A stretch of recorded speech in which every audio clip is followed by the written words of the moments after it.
The following is an exclusive presentation of the World Baseball Classic. Shohei Ohtani, 1 of 1. ¡Siéntate! Lo retrata sin sonrisa. God! George has arrived. Good night now. Santa Maria.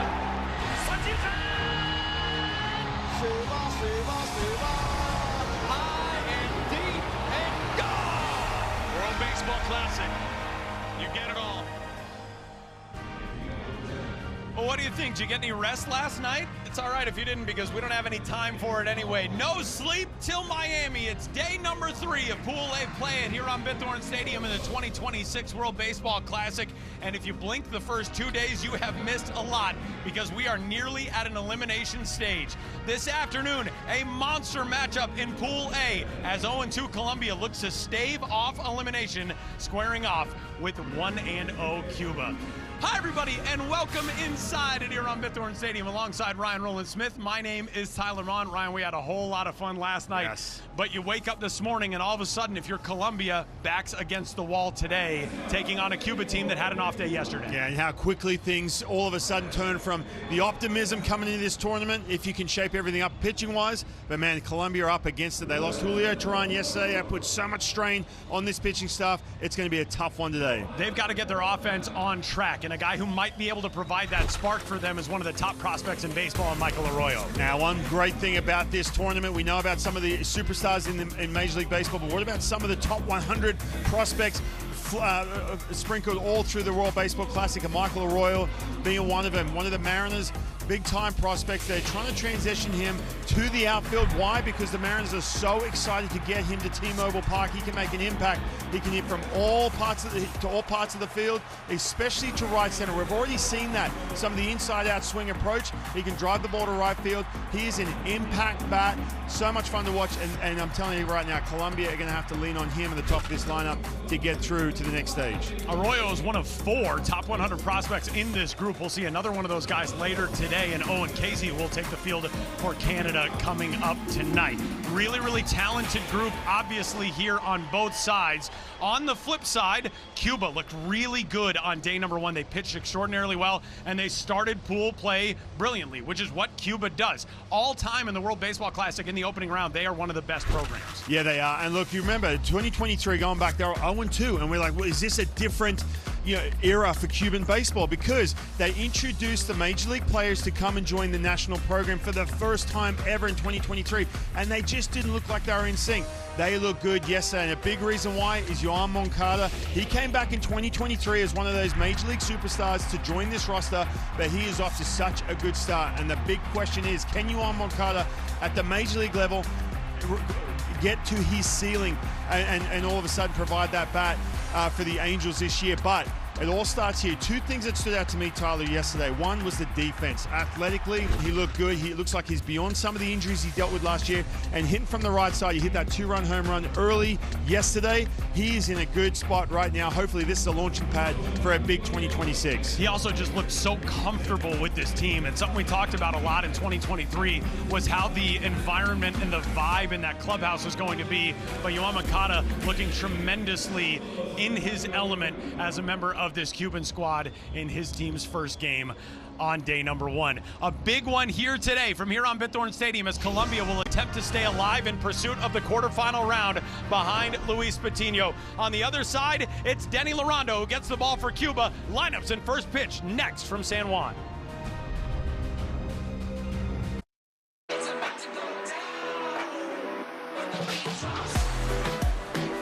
Colombia just keeps piling on.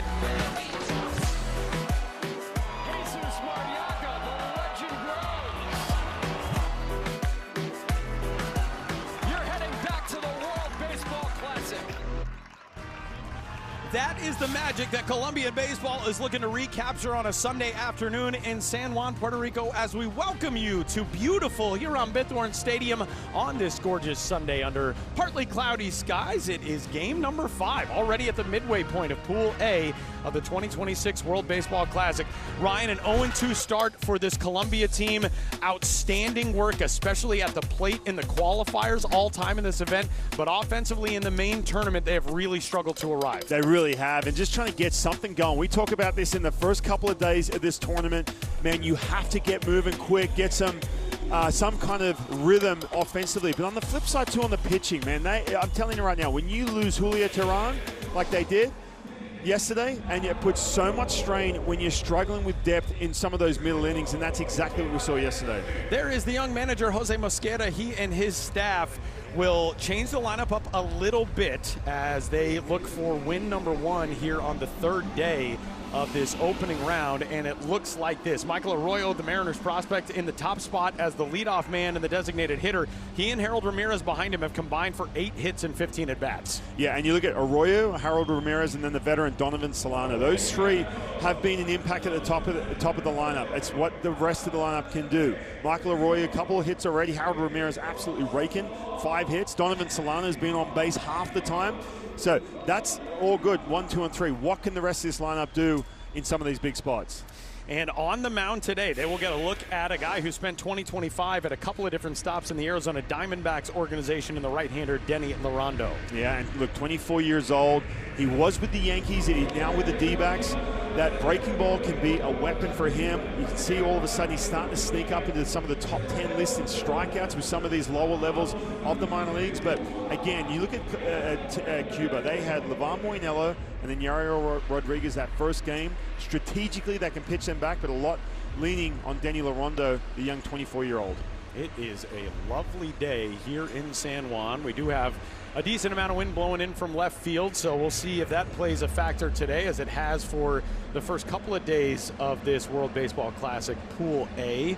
We're going to have a lot of fun today. The opener here in this contest, the nightcap coming up this evening, as we'll get a look at Panama and Canada. Panama is going to be in a really similar spot as Colombia today, as there you see Michael Arroyo, 3 for 7, Ryan, and you nailed it in the open. The Mariners are so excited to get his bat to the big leagues. They're trying to figure out where can we slot him in defensively. Yeah, and look, it is a log jam where you got Colt Emerson, on the verge of making his major league debut. You got Cole Young, who got some time last year, but trying to put him into an outfield spot. There is some room there, but you're going to see him at some point. They are so high on Michael Arroyo. He's hit everywhere. He's so athletic. They love him off the field as well, and he's starting to show up here on the biggest stage of the World Baseball Classic.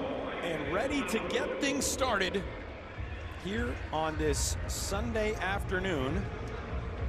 Arroyo will climb into the batter's box to get his first look at Denny Lorondo. Home plate umpire today is Trip Gibson. Mario Villavicencio is at third base, Chan Jung Chong at second, and Laz Diaz over at first. But man, when these schedules came out, if you're Cuba, you could be thinking, this is great. Just with these off days built in. Some of these teams, Colombia being one of them, you don't get those breaks in between where you can restructure your pitching, especially it's a team that definitely needs it. And the first pitch of game number 5 of Pool A is outside, and we are underway with Michael Arroyo squaring off with Denny Lorondo.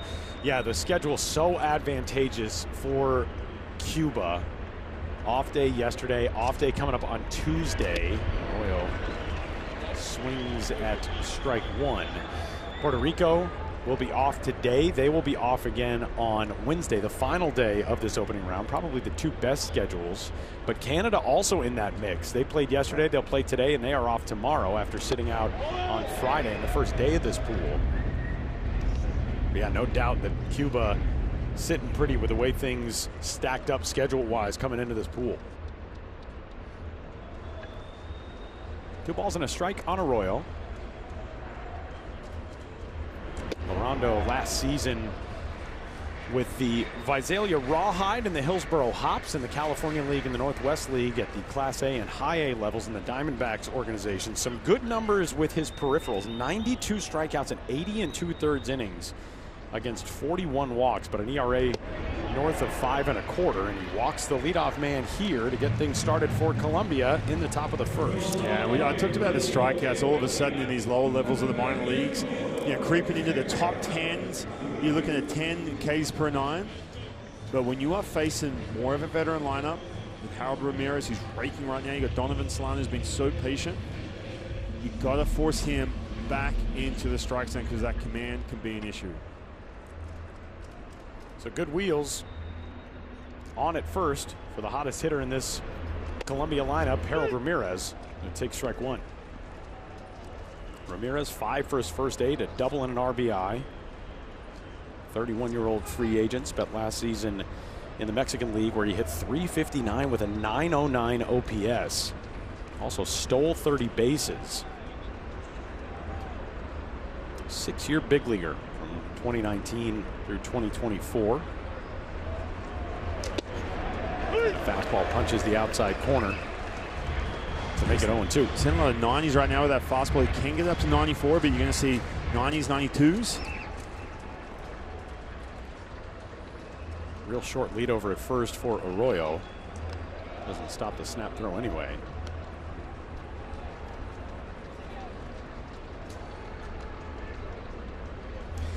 There is a lot of tension in that dugout today, knowing that with a loss, Colombia's dream of the quarterfinal round is gone, as a foul pop-out is out number 1.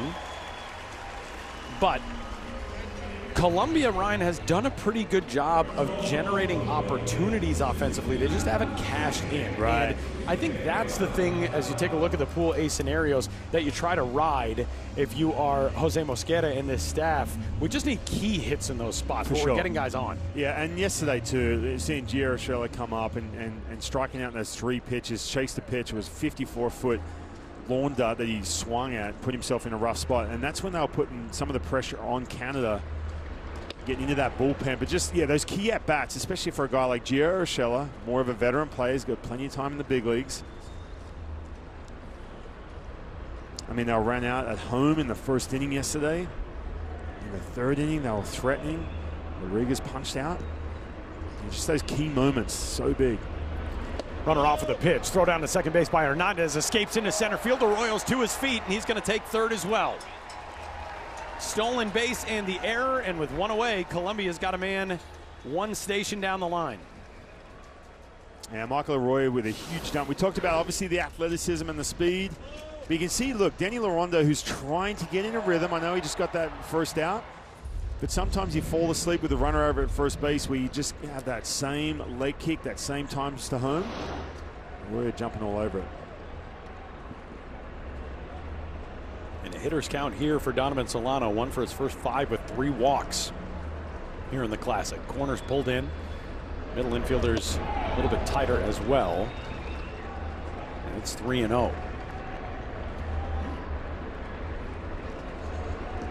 Ryan, we talk so often about the pitching matchups in the Classic and how you sort of have to structure things based on getting your best opportunity.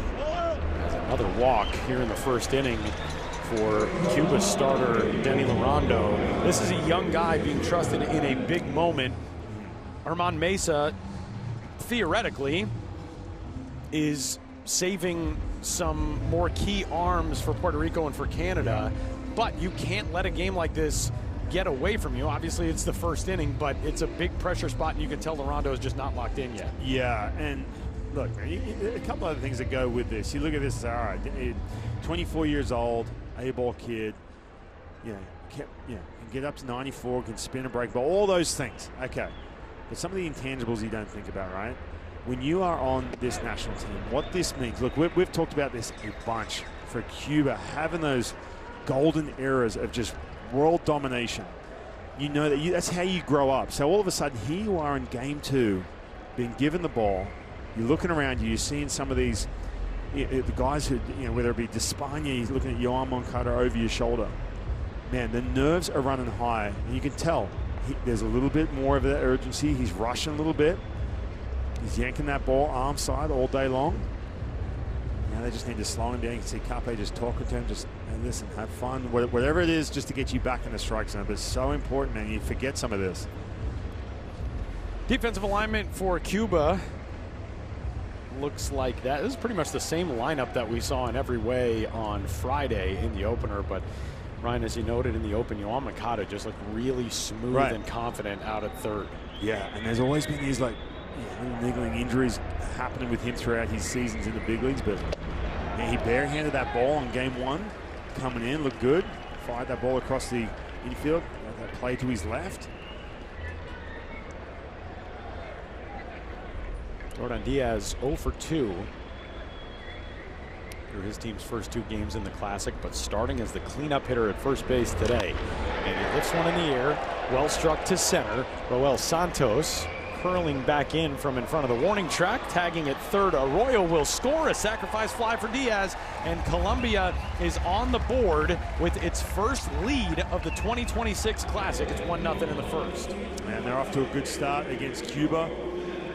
Remember, going back to that last game against Canada yesterday, they had that play at the plate. Arroyo was run out.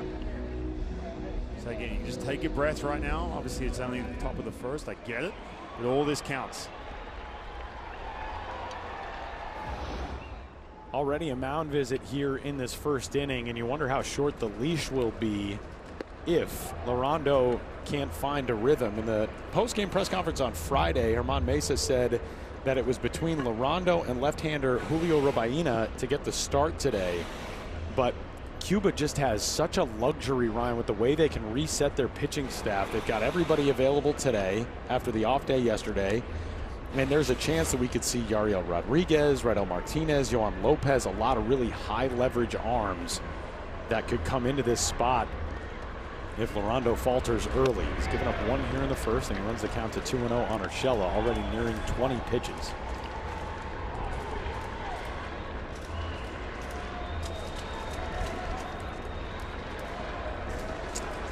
Urshela 1 for 4 here in the early going of the Classic, his third WBC with Colombia. And this is a key bat. We talked about the at-bat he had yesterday, in the 8th inning, striking out. He's already punched out 3 times. This is one of those veteran bats, man. You just hope he comes up big at some point in this game, maybe here in this first inning, to lift this offense. Big swing and miss on 2-1. That'll even it up. Donovan Solano over at first. 2 walks in this inning for Colombia's bats. One of them cashed in Arroyo. Stole second, went to third on the error charge to Omar Hernandez.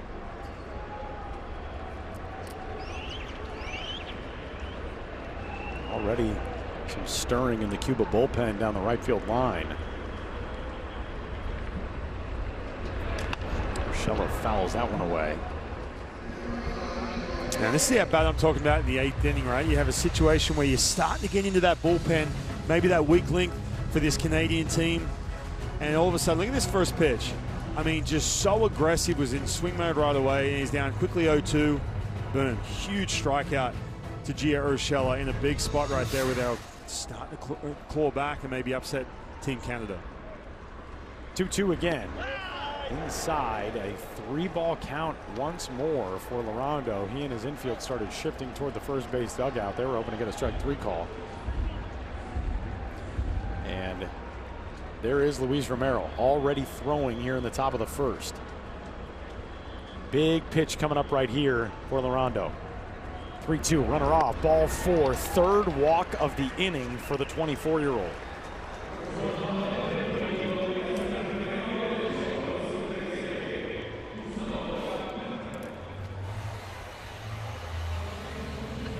Germán Mesa and his team, this is what we're talking about with that advantageous schedule, with the pitching rest requirements.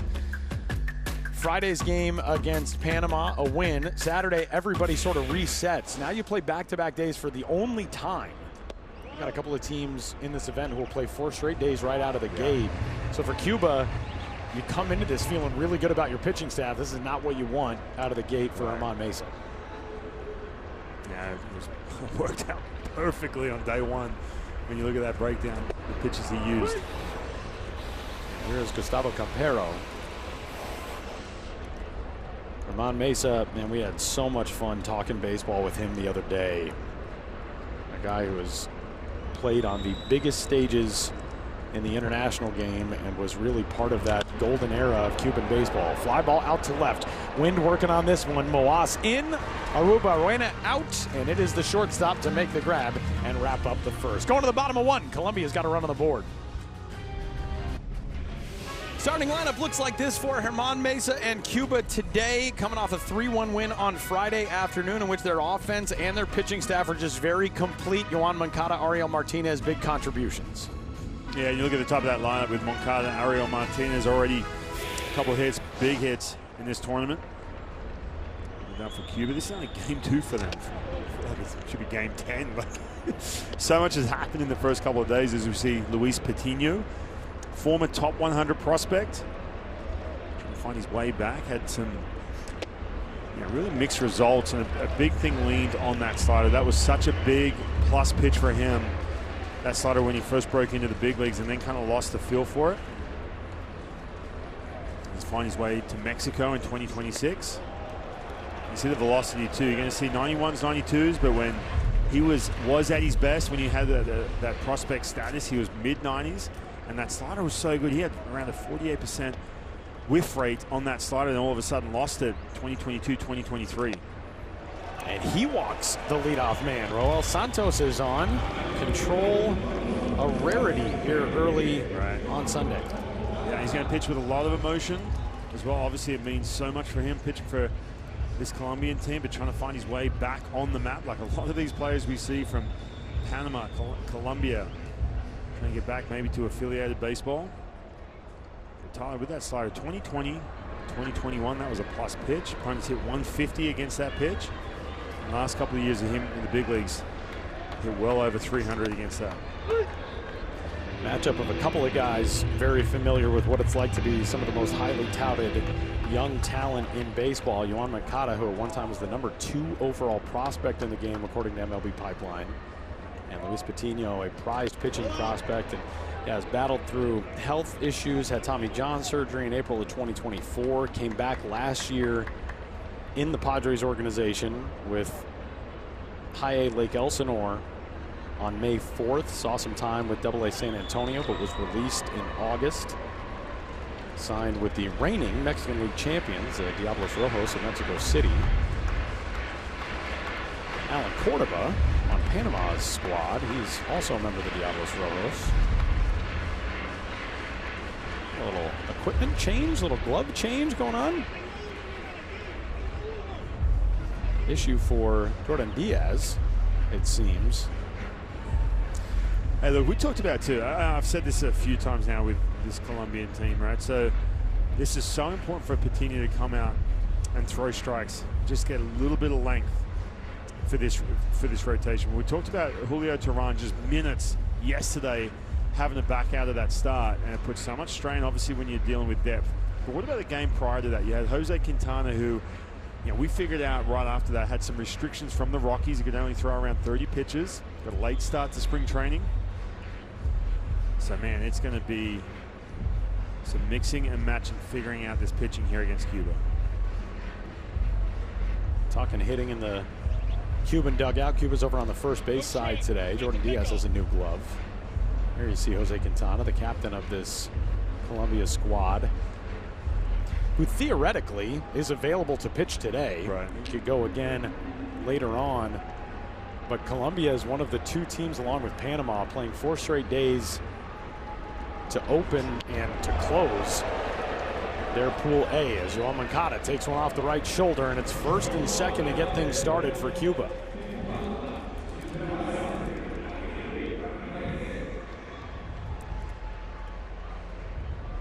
Now, you can tell Patino is just not quite settled in, not comfortable. He's rushing a little bit. There's a ton of non-verbals as you see Yoan Moncada take one off the shoulder. Smiles there with Diaz. We saw plenty of played last night. Now, what a game last night, Tyler. Woo. Unbelievable, that was man. Amazing. And the type of game that this event creates, the type of moment that this event creates. one that will forever be part of Puerto Rican baseball lore. Terrell Hernandez with the walk-off homer in the bottom of the 10th inning as Ariel Martinez takes ball 1.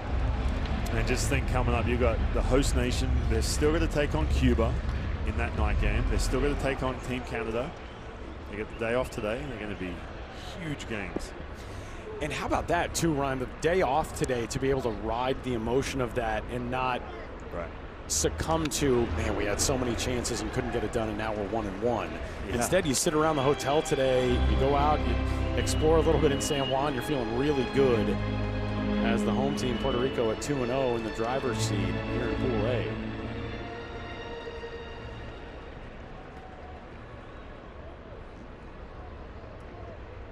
One-on-one count on Martinez as Patino comes home 2-1. He's just spraying it all outside the zone at the moment.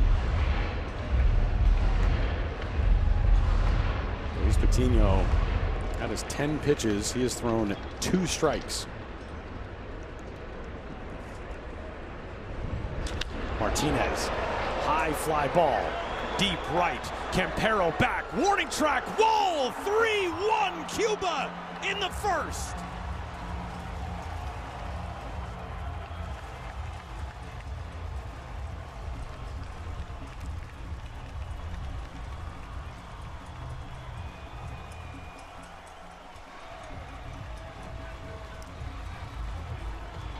Ariel Martinez was just hunting something straight, middle of the plate. Gets a 2-1 count. Anything up, anything middle of the plate, he was going to absolutely get after it. Good piece of hitting too, man. Letting that ball get a little deeper on him and driving that ball with that oppo power to right field. Activity now in Colombia's bullpen, as this is a struggle out of the gate for Luis Patino. Ryan, Luis Patino had as much prospect helium as anybody in baseball and just has not been able to reach that ceiling. And obviously the injuries were a big part of that. But against, and this is something we talked about with Cuba, such a veteran lineup. These guys don't put together cheap at bats. Yeah, and again too, man, you get that 2-1 and you just absolutely pigeonhole him into something up in the strike zone at 90 miles per hour against Ariel Martinez. See the result. And what does that do as well for Denny Larondo, too, struggling with his command in the first inning, and now you can take a deep breath. As Alfredo Despaigne, the ageless Alfredo Despaigne, stands in.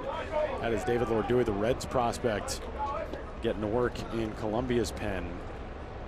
We've seen him once already here over the first couple days. Despaigne in the air, should be playable. Foul ground for Urshela, and that is the first out of the first inning. Gio Urshela over there at the hot corner.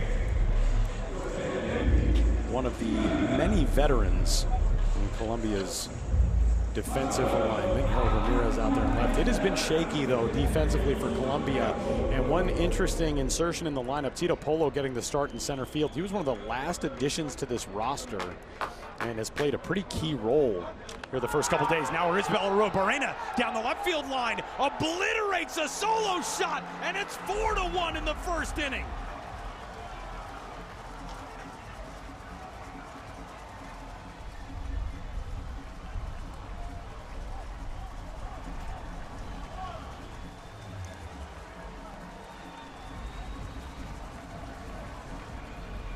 And Tyler, why not, right? Coming out swinging that first pitch. You've been in the on-deck circle, sitting in the top step of that dugout, watching, doing your little mini scouting report, 60 feet away from Patino. You know he hasn't got the velocity to beat you. Something middle out over the plate, I'm getting after it, and that'll be it for Patino. Rough way to start this game. Patino gets 1 out and will exit this game. Cuba roaring in the bottom of the first in San Juan. Just about a worst-case scenario start for Colombia, and maybe best case on the other side for Cuba. Arizbel Barrena, a solo blast to end the day for Luis Patino, and it's a 4-1 game in the bottom of the first. Right, we talked about this just watching a couple of bats leading up to that swing. You walk up preset, I'm swinging. If I see something middle up, I'm getting after him. That's exactly what he did. Continue out of this game. Martinez, a 2-run shot, 2 batters prior. And Ryan, this is not a circumstance where we're having a calm day wind-wise. That was a shot, I mean, into the teeth of the wind blowing in from left. I mean, just center cut. The velocity wasn't there. That's a tough day for Luis Patino.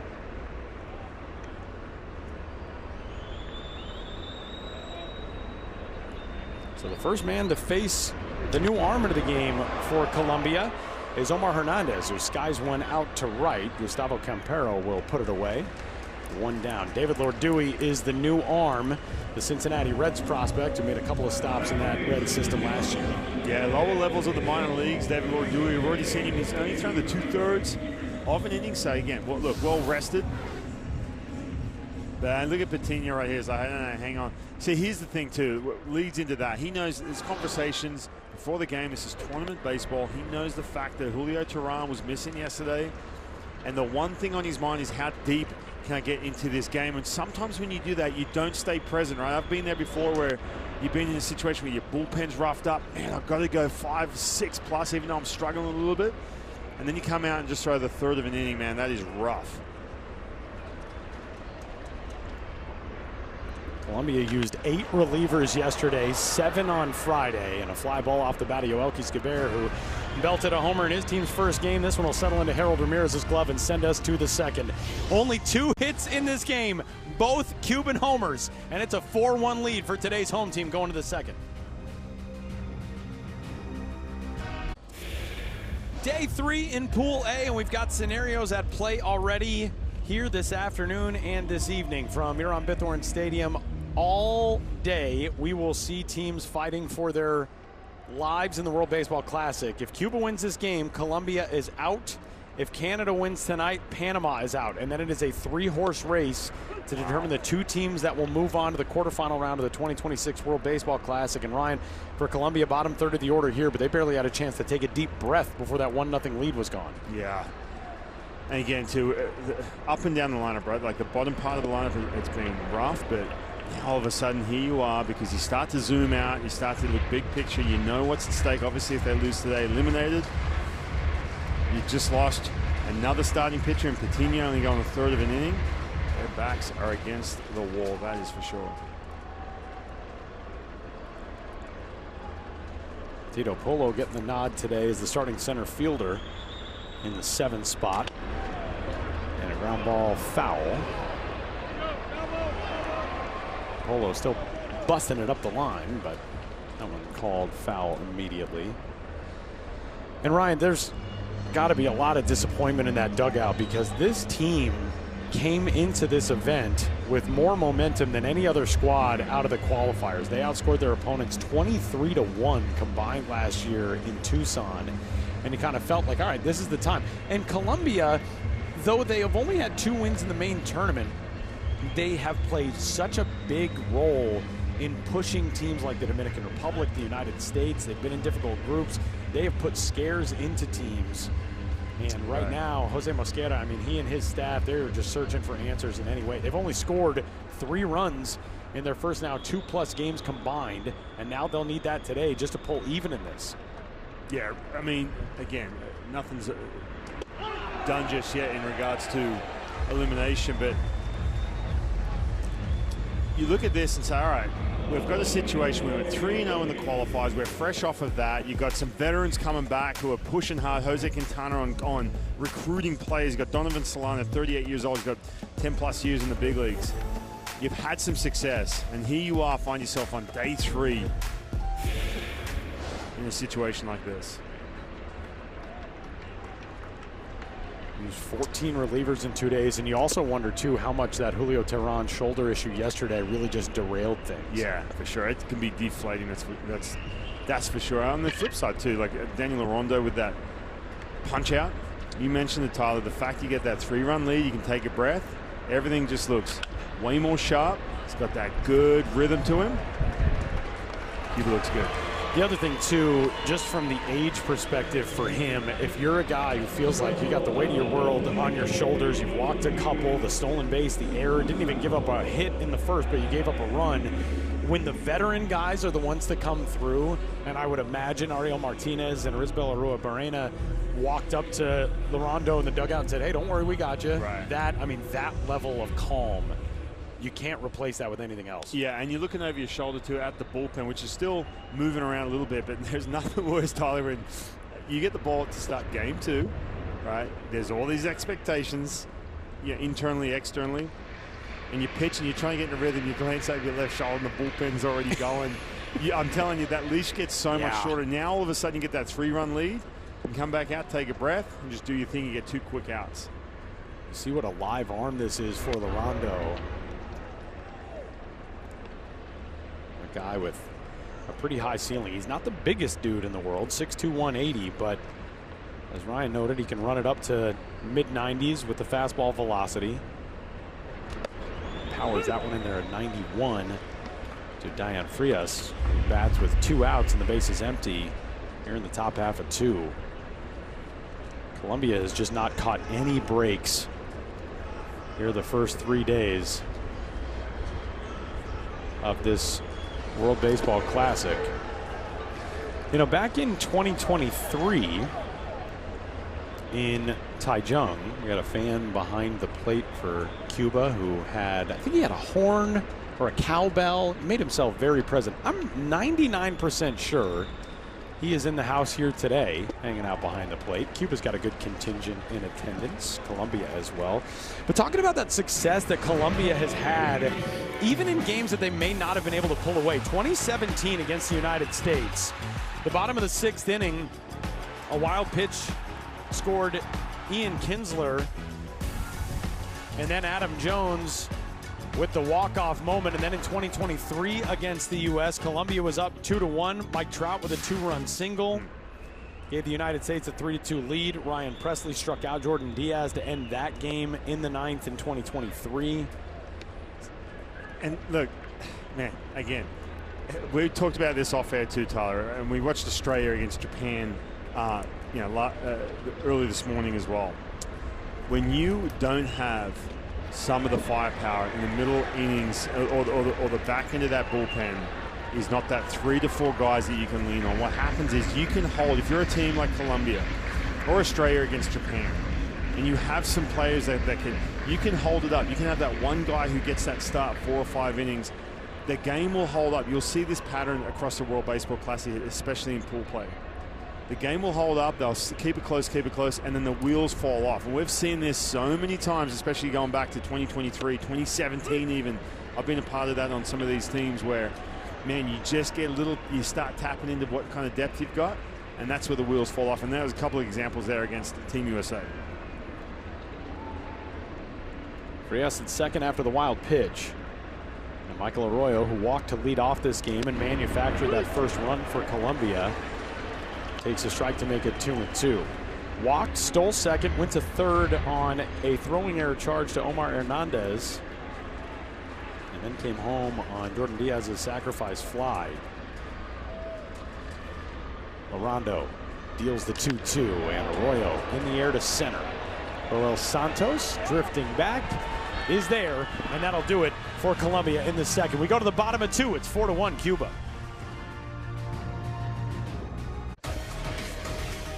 Offensive firepower out of the gate for Cuba. Ariel Martinez, an opposite field 3-run homer to erase Colombia's early lead.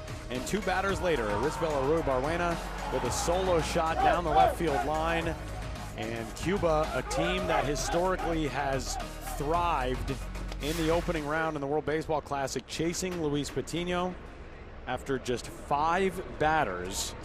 David Lourdeau did settle things down, though, for Colombia. Got a couple of outs quickly from Omar Hernandez and Yoelqui Escobar, who homered in his team's first game back on Friday. And Lourdeau tasked with just trying to stabilize things right now and let Colombia catch its breath here in the second. It's been all home runs. I mean, it had the 2 early in the game, that first game. 2 today. Leonel Moas Jr. leading things off, the 8-hole hitter. Jesus Bosmenier, the pitching coach for Cuba, you saw there a second ago in the dugout. He's sort of a reserve pitching coach as a pop out there by Moas for out number 1. after Pedro Lazo was not granted a visa.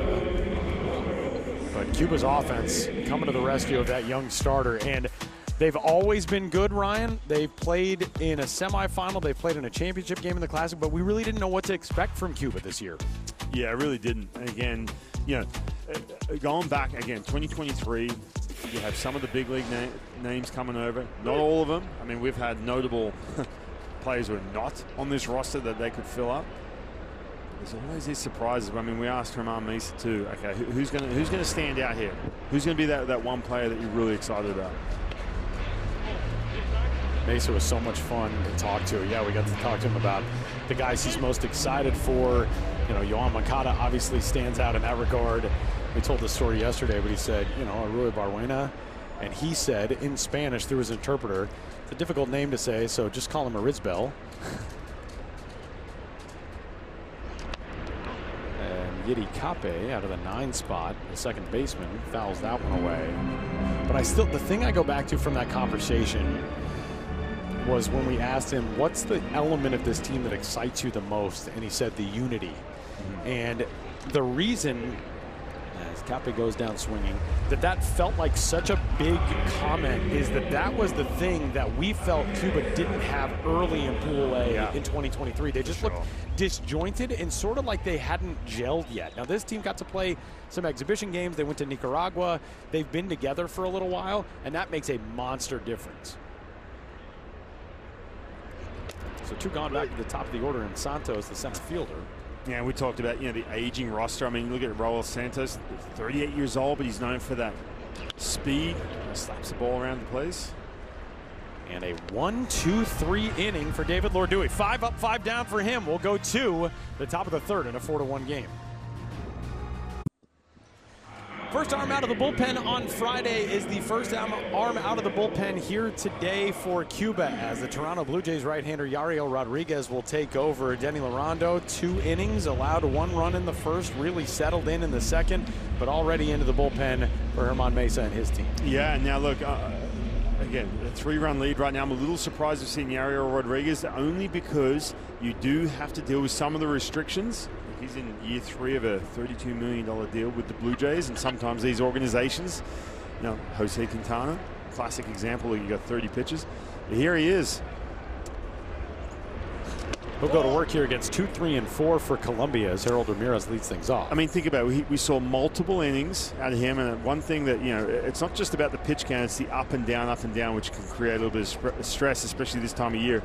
Then has a day off, and then he's right back out there. But look, he's known to have that rubber arm. He can pitch back to back days and throw multiple innings and everything else. That's kind of his role with the Blue Jays. But Cuba being aggressive with that bullpen.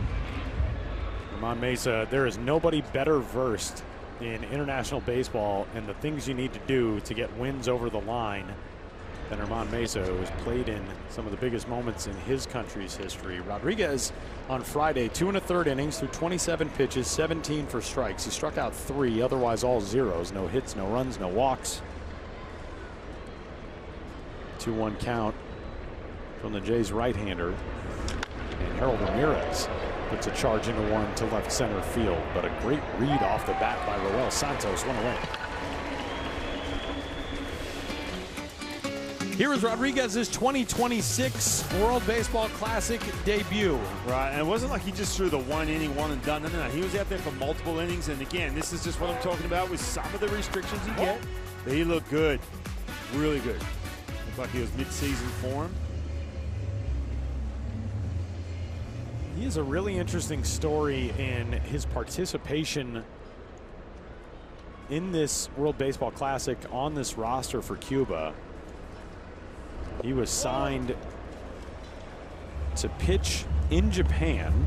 Spent 3 seasons with the Chunichi Dragons. He was the 2022 Central League Most Valuable Setup Man. They give a lot of specific awards in Japan. Most Valuable Setup Man.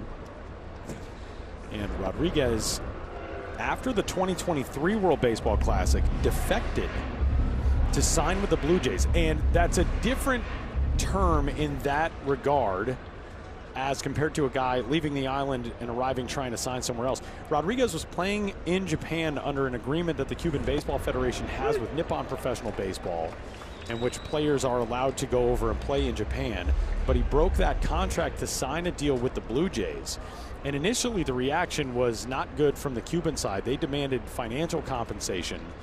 But Rodriguez said without a second thought that he would love to come back and pitch for his country in 2026. They negotiated, came to an agreement, and here he is pitching in a big spot for his team. Yeah, usually a situation like that, you never see him back in a Cuban uniform. I mean, anyone who really defects, it's like, that's it. They cut that tie to the national team. 2-2 is full now. 3 balls and 2 strikes. He's known to his teammates as Muñeco, which translates to doll, and that is reportedly because of his resemblance to Chucky. What a reference. Muñeco deals the 3-2, and Donovan Solano bounces it foul. Chucky was a big hit. And like, is that disturbing movies with yeah, like, is that, are you cool with that if you're Yariel Rodriguez, or is it like, really, Chucky? Chucky is the thing you're giving me? Oh man, that brings back unlocking some memories for me. Child's Play, right? Is that what it was called? Yeah, that's right. Horrifying. 3-2, swing and a miss. Solano is strikeout number 1 for Rodriguez, and out number 2 in the 3rd. Well, one thing we've seen the last couple of years, he throws a ton of sliders. He's got that plus split. Opponents hit 182 last year against that split, and 134 against that slider that we just saw right there. Chucky. I don't see it, Tyler. I got to see a childhood photo, I think, of Yariel Rodriguez to see what the actual resemblance is. That slider outstanding in 2023 for him as he works against Diaz here in the top half of the 3rd. Colombia, odd line score right now, a run on no hits. In this game, 5 combined runs on 2 hits. The walks have hurt both sides. Both of those hits, Cuban home runs in the 1st. 2-0. Obviously, you are known as the Hyphen. But did you ever have another nickname in your baseball days? Nothing specific like that. And you weren't Chucky? No. Anybody? No. Thank God for that. Diaz takes the 2-0 for a strike. And for people wondering, I was the first ever hyphenated name in the big leagues, which is kind of weird to think about, but that was my claim to fame, Tyler. There have been a handful since, too. There has been.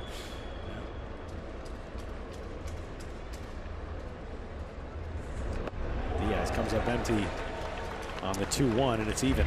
Yeah, you can see what Yariel Rodriguez does so well. He can change that arm slot, drop down. You see that posture change a little bit. He gets more side to side and straight down. Couples it with that split and that good fastball. 2-2 with the dirt outside.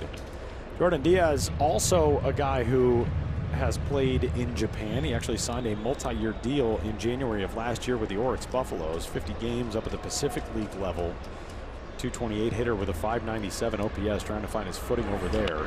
And Diaz finding his footing here as he laces one into center for the first hit of the day for Colombia, and it comes with 2 outs in the 3rd. And a good piece of hit, too, again. Yariel Rodriguez pitches inside the strike zone, not a whole lot of hard contact. Just getting something right back up the middle. You can start to sit on that pitch. You can see him trying to vary that leg kick a little bit, but just hanging out over the middle of the plate. 3-2 count. Stay out in the middle with it. And congratulations to Jordan Diaz. That's his first World Baseball Classic hit. He was 0 for 10 in 2023. But a guy who is no stranger to the international stage, won a bronze medal rather with Colombia at the U23 Baseball World Cup in Hermosillo, Sonora, Mexico back in 2021. Gio Urshela in the air to right. Guibert, no trouble, inning over. 2-out single left aboard. We go to the bottom of 3. Cuba's out in front, 4-1. And here he is. on the biggest stage in international baseball. And the 1-2, crushed, left field line, deep, Puerto Rico, increíble!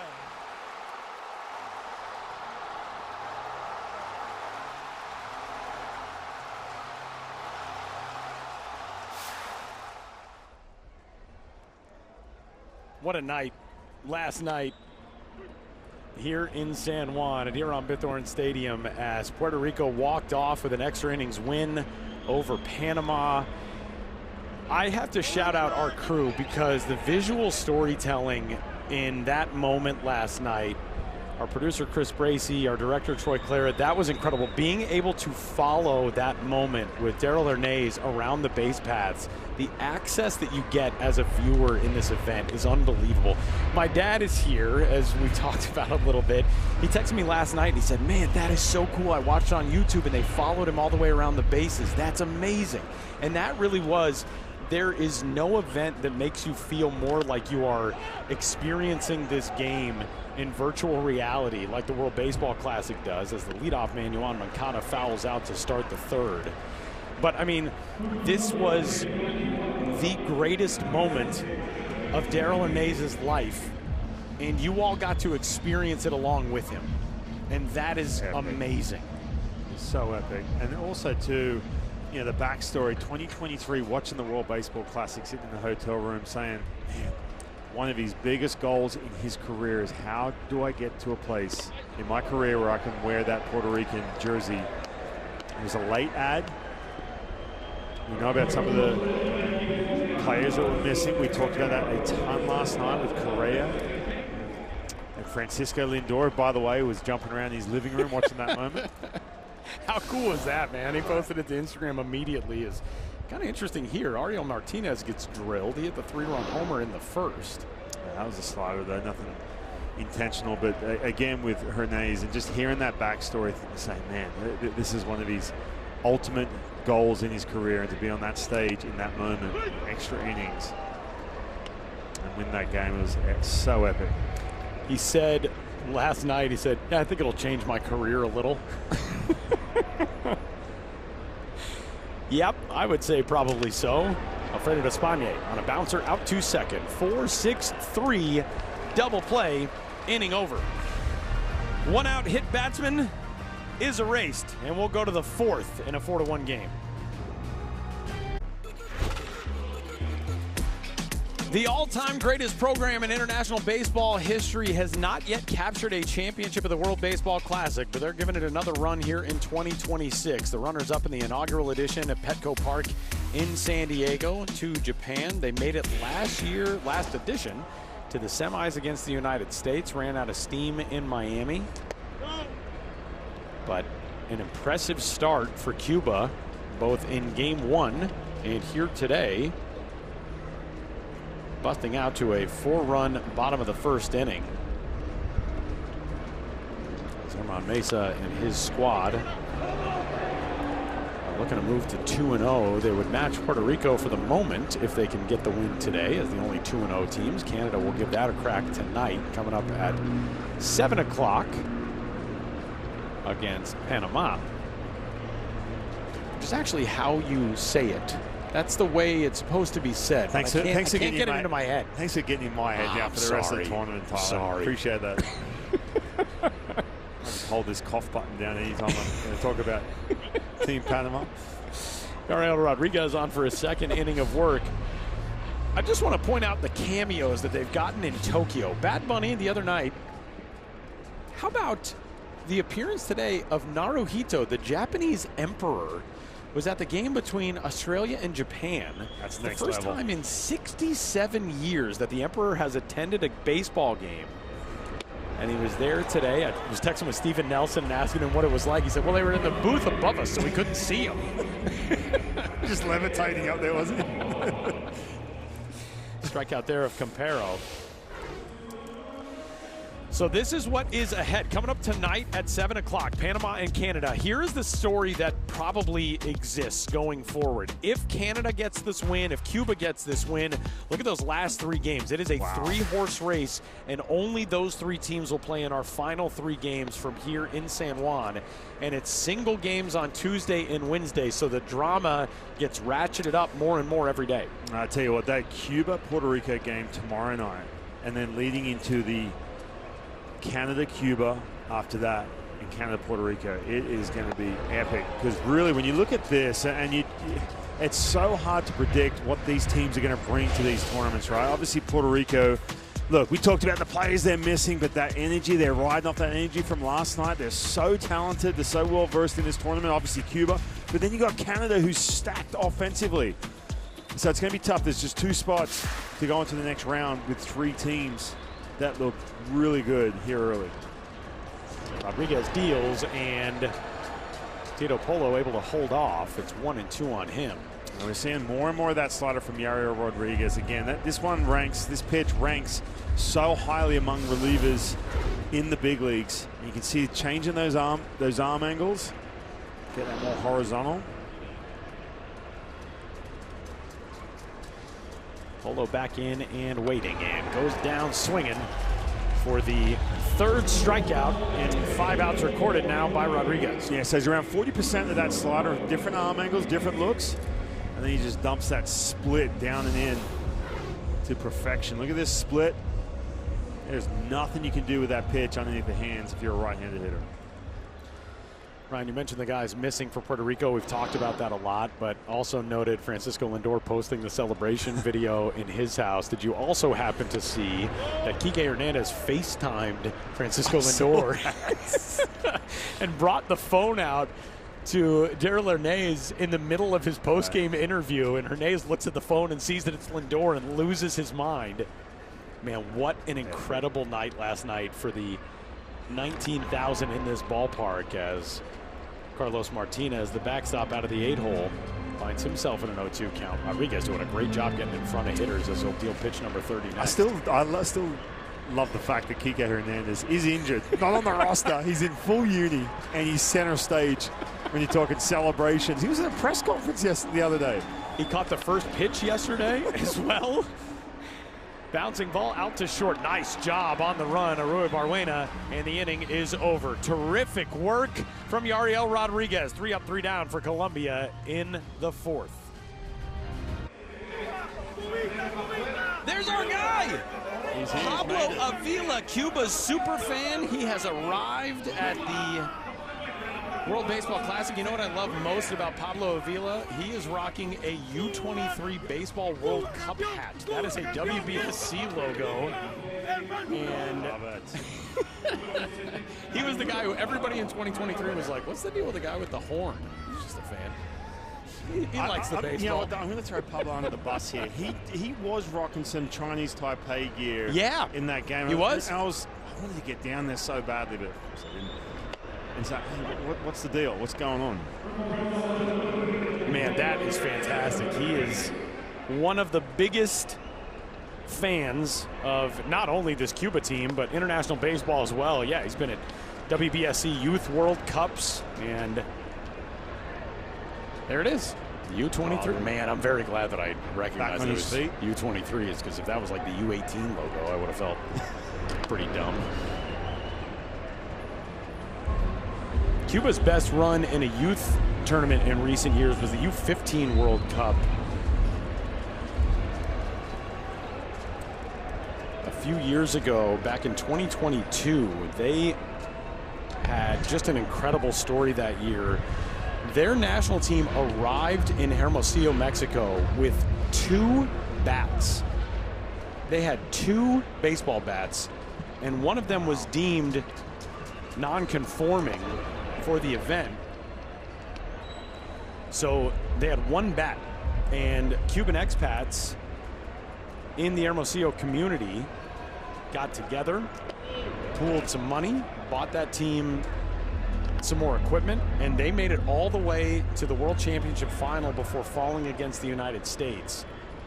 But you want to know how alive and well the love for this sport on that island is. That shows it maybe more than anything.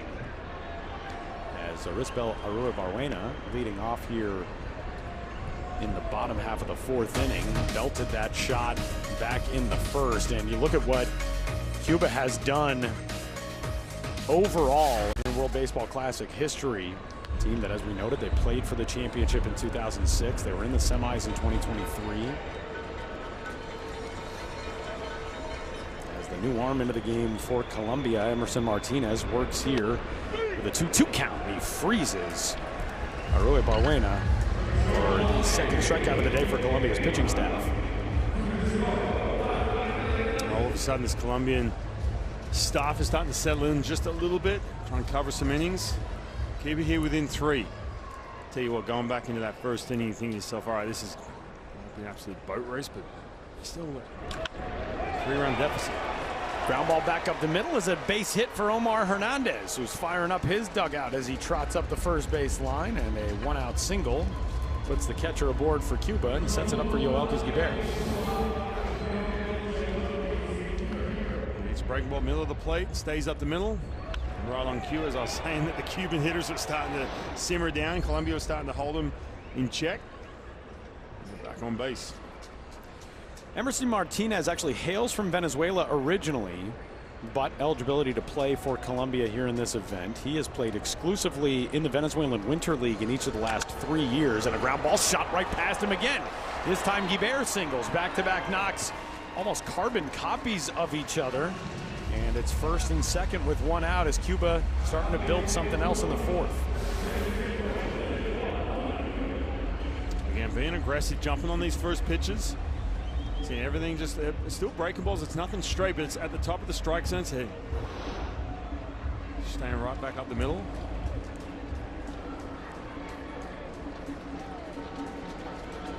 Martinez, formerly a member of the Texas Rangers organization. He played 7 seasons in the minor leagues from 2013 to 2019. And a ground ball left side. 6-4, late throw. A little bit of a fumble out of the hand for Solano, so Moas beats it out at first. Hernandez to third, 2 gone with runners to the corners for the 9-hole hitter Yuri Cape.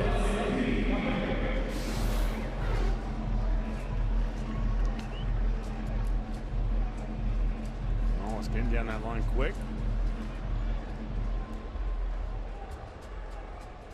Martinez not really overpowering stuff, but stays in the strike zone, and even though those hits got through the middle, he's had 3 straight put it on the ground. As Cape comes up empty on strike 1.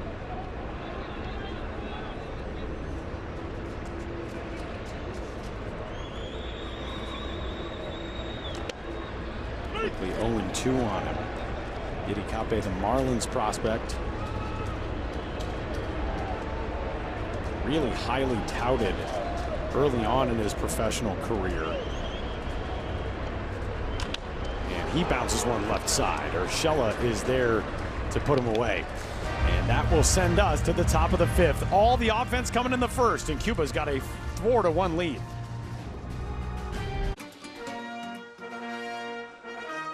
The largest island by size in the Caribbean, the international baseball powerhouse of Cuba. Havana, founded in 1519, a World Heritage Site, and a place that is known for not only its beauty, but also, among other things, of course, incredible cigars. And a heck of a lot of good baseball players who are out to a 4-1 lead over Colombia here on day number 3 of Pool A from here on Bithorn Stadium in San Juan, Puerto Rico. Tyler Mon, Ryan Rowland-Smith, Dayan Frias will lead things off for Colombia here in the top half of the 5th inning, and he will face a new arm into the game in Pedro Santos after 2 really great innings from Yariel Rodriguez. Yeah, you see the numbers there from Pedro Santos.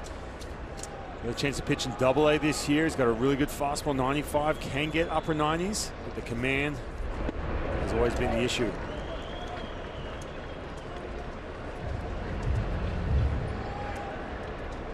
Santos, a minor league free agent, but spent 5 seasons in the athletics organization, signed with them back in 2018. Had Tommy John surgery, missed all of 2022.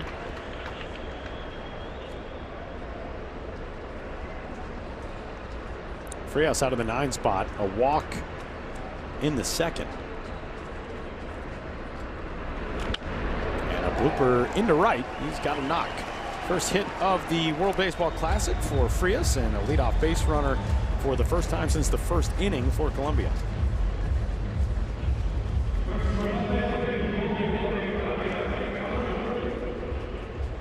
The Colombian pitching has stabilized a little bit, not keeping Cuba to this 4-1 lead right now. Just stringing together something. Right back in this game, you felt like, Tyler, I've mentioned this a couple times now, but after that first inning, you felt like, oh man, this is just straight zoom out. What happened? Disappointment. Didn't work out this year in 2026. All these big, big picture type ways to think of it. Here you are in the 5th inning, you're only down by 3. Just get some base runners, create some traffic, and make something happen. That's the thing. This game is in no way out of reach. Right, and you have, look, we talked about this Cuban team, and they're really talented, but now all of a sudden you got a guy on the mound in Santos. No one's warming up. There's going to be some command issues here. You've got to have those really good at-bats. Just generate some traffic.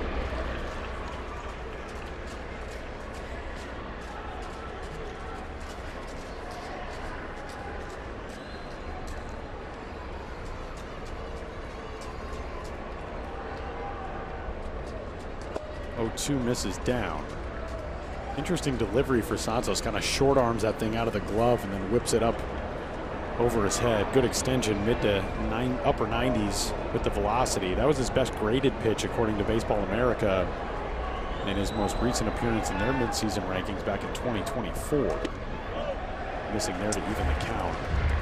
One thing though he tried to do, when we talk about some of the command issues he had, his arm was a little longer, so they tried to have that a little bit more of a short arm path and simplify everything. He's pitching absolutely out of the stretch. Runner off from first, and ball 4 will put him at second anyway. So we'll go to Harold Ramirez. Tell you what, Yariel Rodriguez, they are taking full advantage of the Toronto Blue Jays bullpen piece. He was converted to the bullpen in 2025, had a lot of success. He was looked good, man. I'm telling you right now, again, we talk about some of the restrictions that teams put on these teams when they send them off for the World Baseball Classic. I don't know, maybe Herman Mesa just said, sorry, I missed the phone call. He's just going to use him as much as he possibly can. Did you guys email me? I didn't get it. I'm sorry. Herman Mesa. I have said that in the past, by the way. Dave Nielsen, talking to him, I'm like, can't you just say, sorry, I didn't get the memo? Once you get some of these players. We had that conversation about Liam Hendricks, pitching, and I spoke to Liam Hendricks, obviously, a good friend of mine and pitcher for Team Australia. He said this year you thought about it, but again, coming back from injuries, signed with the Minnesota Twins, and the Twins said, we need you in camp. We have to get a good look if you're going to make this team. And a lot of these players are in that position, and they want to abide by the team's rules. But again, Yariel Rodriguez has had some success last year. He went to the bullpen. There's a little bit more wiggle room with him, but chance to see him twice already. And hey man, so far Australia is doing pretty impressive things even without Liam Hendricks. They have an opportunity tomorrow to play for a win and a trip to the quarters if they can knock off Korea. I'll tell you what, look, we're here in the 5th inning. You're down by 3. We had all the doom and gloom conversation for a couple innings, Tyler, but this is a huge spot for this Colombian team against Santos, a weaker link in that bullpen. Ramirez fouls one off first base side. Harold Ramirez has been outstanding so far, 5 for 8 in this World Baseball Classic coming into the day today, though he is over his first 2 in this one, but still 500 hitter through his first 2+ games. Yeah, and this is their spot. We talked about how the bottom of the order not doing a whole lot. It's a big spot for them right now. And he bounces one out to second. Yidi Cape to the bag. Arua Barwena to first. Double play. 2 gone. Frias takes third. But a big twin killing there for Santos. We talk about, look, here you are in the 5th inning. Got 2 runners on, none out. The harder your lineup coming up. We talk about some of the mental gymnastics that go on when all of a sudden you're like, oh, hey, man, if we have a big inning, we get within a run. What do I do with this bullpen? And seconds later, all of a sudden, 2 outs with a double play ground ball from Harold Ramirez. Man, and that is sort of the story of this classic so far for Colombia. Yeah. Getting runners on, having these situations where they're threatening to break through, and then just a back-breaking inability to connect for that crucial hit. 1-0 to Solano, evens it up. Saw a shot of Ferman Mesa in the dugout a second ago, just crushing a Red Bull. I think he was probably up watching that Puerto Rico walk-off last night. A little extra today. You a big Red Bull guy, Tyler? You know, I'm not, every once in a while, I'm not a huge energy drink guy. Me neither. Coffee, yes. Yeah. Coffee. I was thrilled to tell the story in 2023 at the time we went into a coffee shop in Taichung and you ordered a latte with 4 shots and the guy went, wow. I thought I was going to get arrested. We don't allow that here, sir. Can I have 4 shots? Looked at me like I had 2 heads. 3-1 on Solano. 0 for 1 with a walk today. That came back in the first. He struck out in the third. And he's on with his second walk of the day here in the 5th. So the tying run will bat again in the person of Jordan Diaz, who got his first hit of the World Baseball Classic and of his WBC career in the third.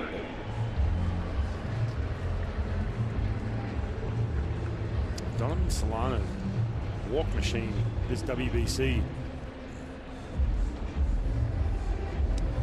Again, Colombia's still in business, but man, that ground ball double play from Harold Ramirez, that really stings. That's one of those plays you're going to anchor on when you leave this Pool A if you don't get through to that second round. Jordan Diaz, as we told you, now a member of the Oryx Buffaloes in Japan, but formerly in the A's organization, made his climb to the major leagues, and he had a 3-homer game against the New York Yankees. If you're watching in New York, you're thinking, oh yeah, I remember Jordan Diaz. That was in May of 2023. He was the second youngest player in A's organizational history to hit 3 homers in a game, behind Mickey Cochran, who did it in 1925. Jordan Diaz was 22 years, 269 days old. Mickey Cochran was 22 years and 46 days old. As you take a look inside the Cuba bullpen, the lefty Nunez and the righty Romero getting loose. Tying run at the plate here in the 5th.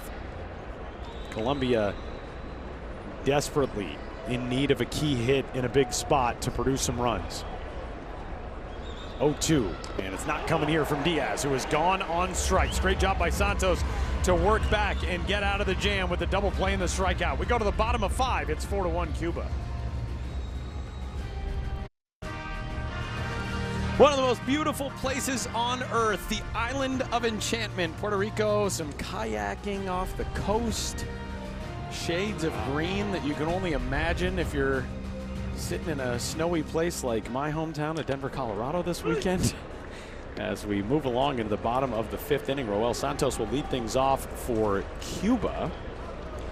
Going to work against Emerson Martinez. And Santos fly ball center. Tito Polo out there to retire his center field counterpart. 1 away.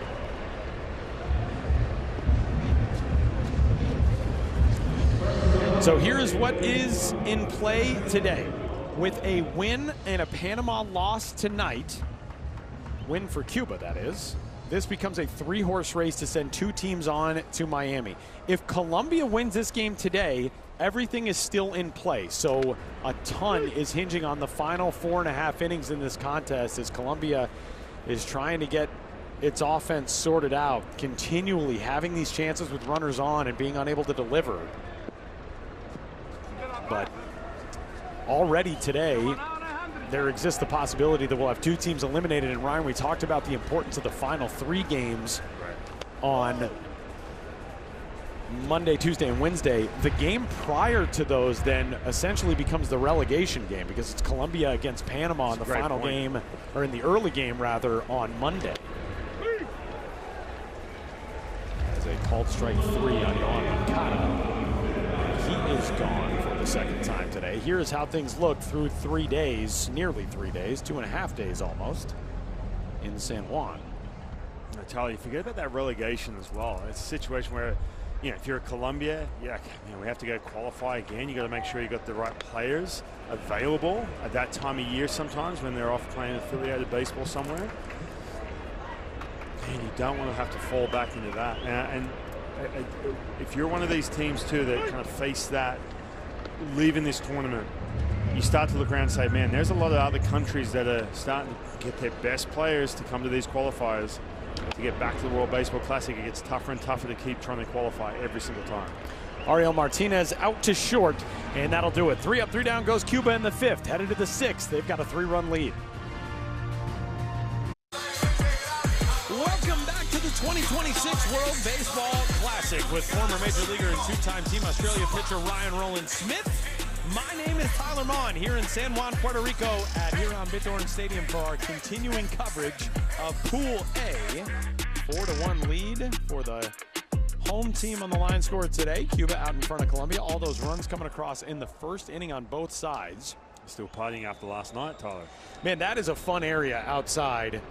The little plaza is kind of a festival going on. They got vendors, they're selling food, they got face painting. There's all kinds of cool stuff out there. Painting murals. Make special appearances out there. Sign autographs as the guy who's been yelling on your TV for the last 3 days. I'm not cool enough to get out there. I do have to get some. I have to get some merch though. Some good stuff. They nailed it with the merch this year. It's all good. Everything is good. So that's a problem for my wallet. Puerto Rico hats have been flying off the shelves. They've got the hats of every team here in this group. In Pool A, the Boricuas ready for a little more relaxed day. That's got to be kind of nice for fans here in San Juan. Like, your heart rate has been absurdly high for the last 2 days. At least today you can breathe. Your team is off. Right. That's sort of nice. Leadoff walk for Gio Urshela here in the 6th. That'll bring up Gustavo Campero. Night game tonight will feature Canada in a big matchup against Panama. I would say that for visiting fans, as Armand Mesa's out of the first base dugout, this may be a pitching change. Pedro Santos, the leadoff walk. That's his 3rd walk in just over an inning of work. Mesa has not signaled yet, but yeah, some pats on the backside for Santos, and that'll do it for his day. We'll move along in the top of the 6th. Pitching change for Cuba. The last time Colombia saw Panama in the World Baseball Classic was 2016 in the qualifier, in which Colombia took the victory over Panama. And unless today's visiting team can rally its offense to life here in the final 4 innings at the plate, they are going to match up tomorrow with the potential that that game will be a relegation game as we move deeper into the top of the 6th inning, and a new arm into the contest for Cuba. Darian Nunez takes over. Here you see his winter ball numbers with Aragua in the Venezuelan Winter League. Limited appearances for him, but Nunez, the 3rd reliever into the game for Cuba today. Pitched last season with Union Laguna in the Mexican League as well, but just a couple of appearances there. Also made a stop in the Dominican Winter League this year. He's working here against Gustavo Campero, the switch hitter who will bat right-handed. And you're seeing that good velocity too. That was one thing. He had Tommy John. Lost some of that velocity.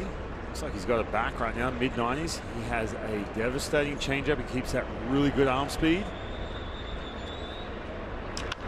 Campero, shot to right center field. This is going to touch down into the alleyway, and it'll get all the way to the wall. Rounding 3rd, Gio Urshela will be held there, but the double puts 2 in scoring position, and can Colombia finally capitalize?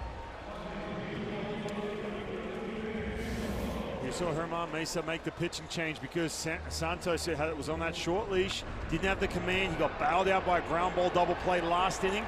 Now all of a sudden Colombia are threatening again. Runners on base with none out. Tyler, we have seen the bottom part of this lineup have to step up because they've had opportunities in these first couple of games to try and get something happen. 1 for 21 with runners in scoring position. Tito Polo trying to change that here in a 3-run game. And he swings and flares one right field, and it'll hang up long enough for Guibert to get to it. Tagging at third, here comes Urshela. Throw to the plate, off target, and he's in sliding safely. The sacrifice fly gets Colombia one closer. It's 4-2 in the 6th.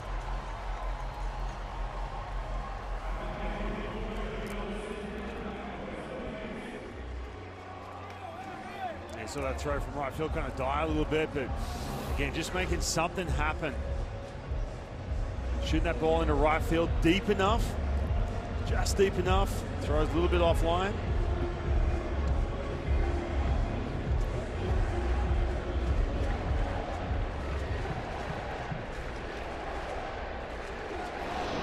The Si Se Puede chant starts from Colombia's fans. Yeah, it's that situation too. Look, and again, I go back to Santos coming out of that bullpen for Nunez. Can you force him into some good counts and flip this lineup back over to see Michael Arroyo at the top? You got Martinez right now, then Frias hitting in the 9-hole. Got to have those good at-bats and force him into a corner. Martinez 0 for 2 with a couple of groundouts to short today. He takes that one down and in. Man, that delivery, is that not a carbon copy of Aroldis Chapman? Right. It's such a similar look. Yeah. Dave Roberts, when Nunez was in the Dodgers organization, that was his comparison. He said people kind of talk about comps, and he's sort of a comp to Aroldis Chapman. Talked about his demeanor on the mound, the characteristics, the pitch mix. Obviously, that is an extremely high comparison. Maybe stuff-wise, nobody's going to match that. The 2-1. Martinez another grounder to short. Arturo Barwena, 2 gone. Does move Campero to third. Man, it would be massive for Colombia to cash in another run here. Again, I keep going back to this with these at-bats. There's another pitch outside the strike zone. You're in a 2-1 count. And just trying to force the issue too much. You've got to be in situations where Nunez has to land some of these pitches more than once in an at-bat. Now all of a sudden you got 2 out and the runner's hanging out third base. Switch hitter Dayan Frias from the right-handed side takes strike 1. Frias has been aboard twice today. And Colombia needs something. And Ryan, like you said, to be able to turn over that lineup card would be massive as Frias spoils this one back foul, and it's 0-2 on him.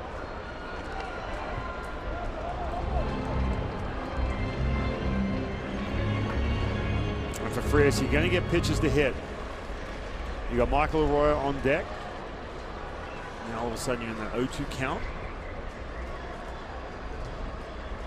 0-2 from Nunez. Cold strike 3. Monster strikeout for the lefty. And Colombia gets only 1. We go to the bottom of the 6th inning. Cuba's got a 2-run lead. Hey, el case llena de trophies, racks pa' tal cosa. Si me dicen la MVP, baby, I like that. Aunque ya la jersey, la one y la only, me bajo con la pinta, pues I like that. 2026 esto es un clásico. Migo encima el video, eso es un clásico. We are having some fun on a Sunday afternoon in beautiful San Juan, Puerto Rico. And as we move into the bottom of the 6th inning, a new arm into the game for Colombia, Ezequiel Zabaleta, the 2nd appearance for him in this World Baseball Classic. And he'll go to work against the big designated hitter for Cuba, Alfredo Despaigne, to lead things off. Alfredo has been quiet so far here in the Classic. 0 for 6 with a strikeout, grounded into a double play that ended the 3rd inning. And we know how dangerous that bat is in his 5th Classic of all time. His name litters this record book. But outside of that 1st inning today, Ryan, not a whole lot really on either side offensively, but especially for Cuba. Yeah, it's Colombian pitching staff. Now we're talking about how limited they've been, had to be, because some of their bigger name starting pitchers. There he goes. There he is. Despaigne with his first hit of the 2026 Classic. Yeah, you feel like with him, he tries to get that A swing off and mirror the pitches into left field, but then once he gets a little deeper in the count, he does this right here. Stays right through it and just shoots that ball into that right center gap. A fascinating baseball life Alfredo Despaigne has led. guy who has played all over the world, quite literally. He is now back in the Cuban National Series. He will depart this game for a pinch runner as he'll give way to Joel Yanqui.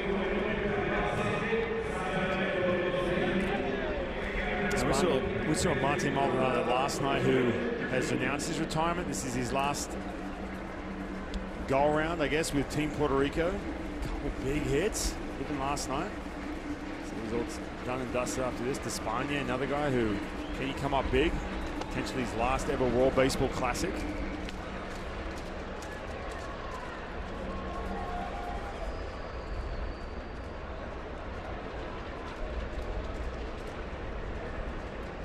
Isabel Arroyo Barwena, solo homer in the first. 0-1, good bunt down over to third base. Urshela gets to it, and he'll make the throw in time. That's the type of bunt, Ryan, we talked early on in this week with Herman Mesa about playing small ball. Arroyo Barwena is not usually a guy who gets asked to do that. Right.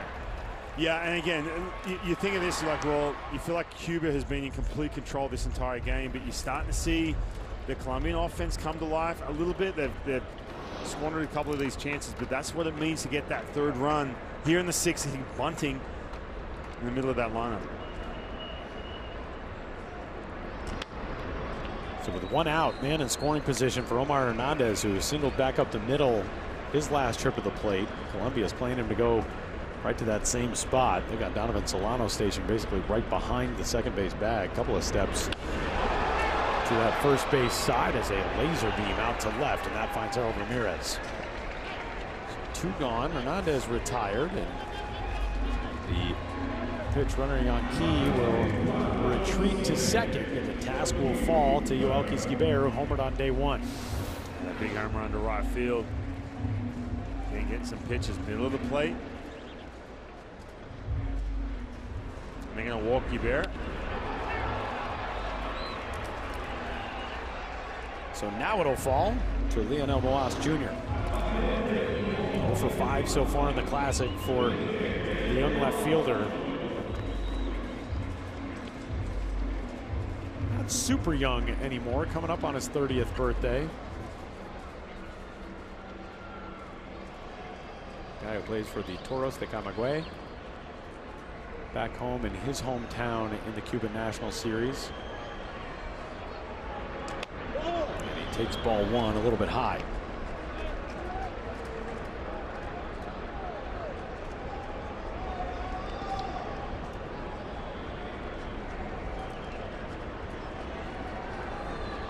Zabaleta trying to work out of this, and may have just done it. Fly ball in the air to center. The wind playing tricks, and it kicks off the glove of Polo. Rounding third, held there is Esquivel, but Yanqui scores, and another crucial miscue in the field costs Colombia a run in the 6th. Wow. I mean, you are doing yourself no favors. We talked about some of the missed opportunities offensively. You're trying to keep this game tight, keep it within just a couple of runs. Man, for a guy like Polo, who again was a late add to this roster, they told him when he was out, look, hey, just come, you know, have fun. You probably come off the bench. He's getting a chance to play every day, a couple big hits, and has that defensive mishap. It's tough. Man, and Tito Polo was into this lineup today in part because of the struggles that the outfielders had against Canada yesterday. And Cuba taking advantage as we get a visit from Dayan Diaz, the pitching coach. This was Jesus Mariaga yesterday for Colombia against Canada. And again, another routine play. Wow. And you know what, too? Look, you watch that, and Polo was on the bench when that happened. You watch that from the bench, and you get a ball that's kind of floating in front of you, and that little voice on your shoulder starts to make you second guess yourself as you see Polo again. Right now you're thinking to yourself, okay, the reason I'm in this game is because that play we just showed. Man, that's rough. He is feeling it now. And man, in Tito Polo's defense, the wind is howling again, and it's blowing not directly in from where he is off from first. A stolen base easily for Moas. So 2 in scoring position now for Yidi Kape. The wind is blowing toward the first base right field foul line. And that's exactly where that ball drifted to kick off of his glove. But I mean, that's a play that has to be made. 0-2 on Kape.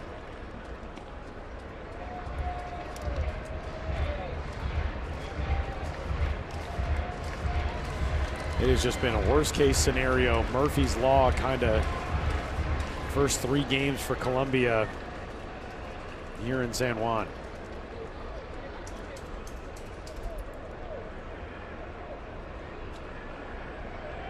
Oh, 2 pitch. Kape to left field. Ramirez in, and now it's back and over his head. 2 more are home for Cuba. Defense haunting Colombia in the 6th as they trail this one now 7-2.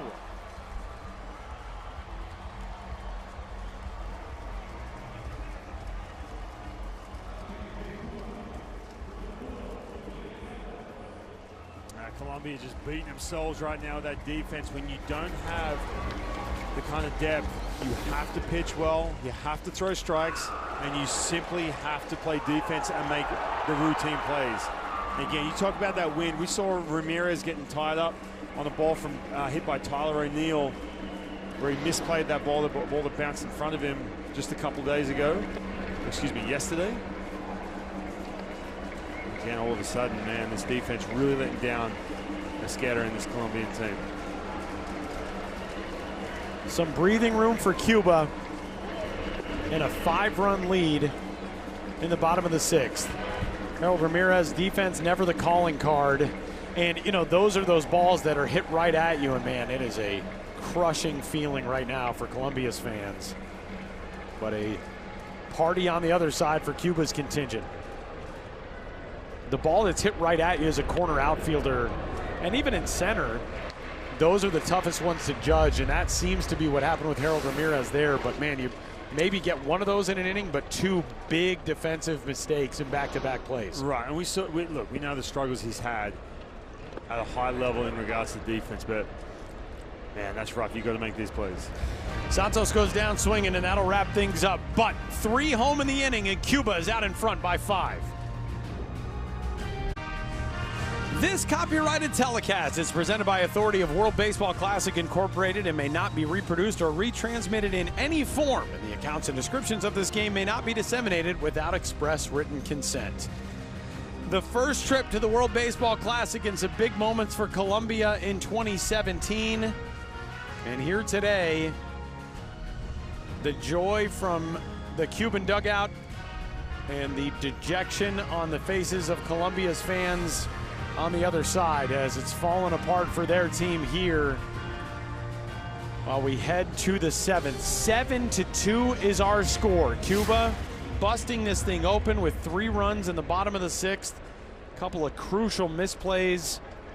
All of those runs unearned last inning because the fly ball to Polo would have ended that frame. And a new arm into the game for Cuba. It's Emmanuel Chapman. Yeah, it was the second time we've seen Emmanuel Chapman, 6'6", 255 pounds. No relation to Aroldis Chapman. Bouncing ball back up the middle. Michael Arroyo is on for the 3rd time today. His first hit of the day to go along with 2 walks. Looking to spark his team from the leadoff spot in the 7th.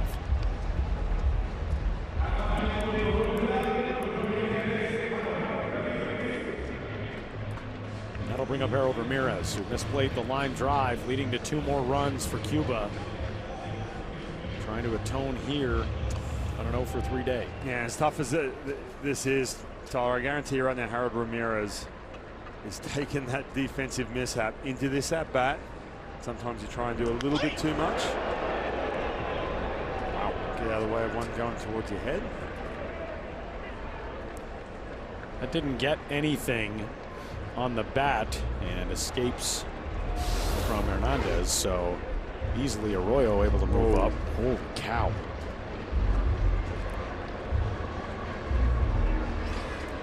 Harold Ramirez, you see the blue hair for Harold Ramirez. That's a really meaningful thing for him and his family. That is in honor of his son, Elian, who has autism. It's an autism awareness color. Ramirez drives this one down the right field line. And that one's slicing out of play, foul. Also has a tattoo of a puzzle piece on his hand, which is a symbol in the autistic community, and a message that reads, "It's okay to be different." He's one of the really good guys, Harold Ramirez, 31 years old, from Cartagena originally. Cartagena on the Caribbean coast in Colombia. That's the baseball area. Colombia is fascinating in that way. Baseball, massive on the Caribbean coast. On the west side of Colombia, it's soccer. Bogota, Medellin, those are the football, soccer areas. But up on the Caribbean, Cartagena, Barranquilla, Monteria, a little bit further inland. Ramirez, grounder left side. Aroa Barwena still plays a really nice short, and a great play for the first out of the 7th. A good throw too, off balance, charging in. Plenty of arm strength. So here's Donovan Solano, who is 0 for 1 with a pair of walks.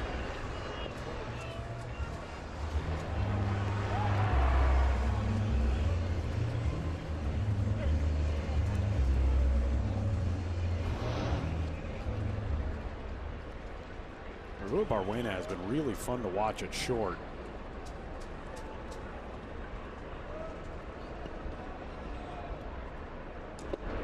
Pitch down and away to Solano.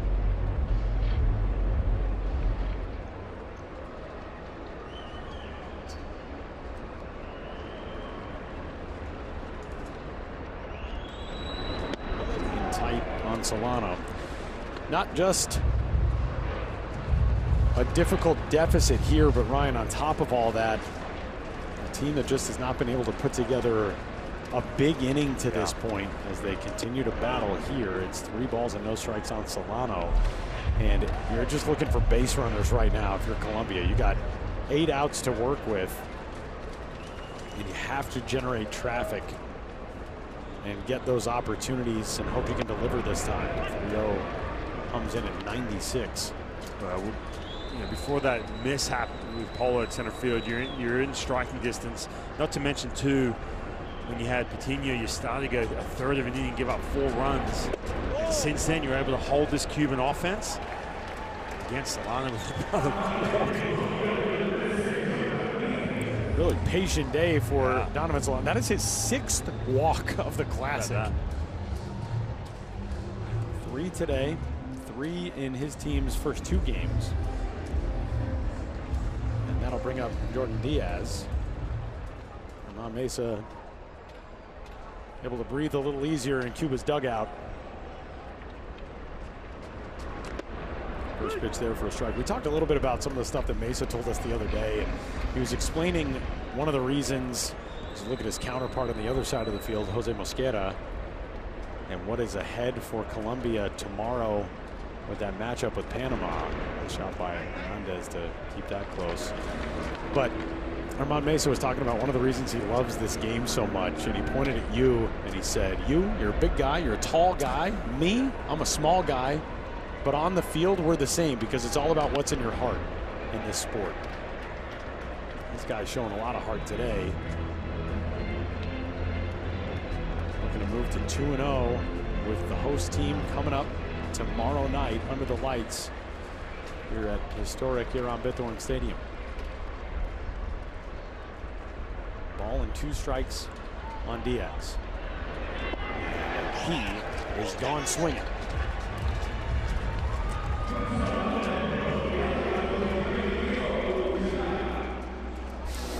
It's a nasty pitch.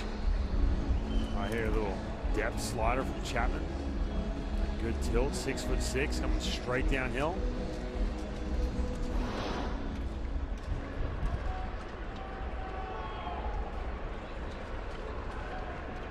So 2 gone for Gio Urshela, who walked and scored Colombia's 2nd run last inning.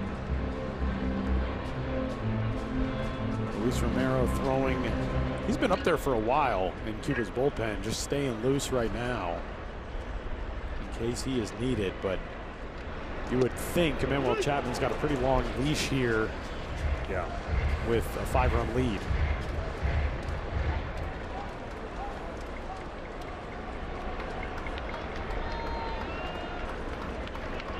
Chapman from the first base side of the rubber. And a bouncing ball back up the middle, ranging to his right. It's off the glove of Cape. Rounding third, Arroyo's going to score. Colombia gets one back, 7-3 now. Well, there's that contribution from J.R. Schiller. We said at the beginning of this game, made that error the first night against Puerto Rico. Had that at-bat, the 8th inning that we showed against Canada. Came up empty. Finally getting on the board and getting that RBI and contributing.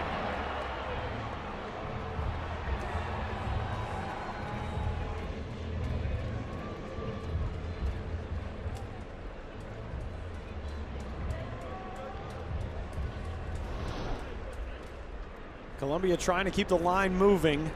Down by 4 for Gustavo Campero. Doubled in his last trip to the plate to put runners at second and third with nobody out. And Colombia only got 1 in the inning. He fouls that off the distinctive angular roof here at this beautiful early 1960s ballpark.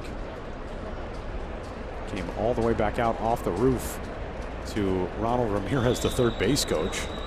Almost landed right in his hip pocket.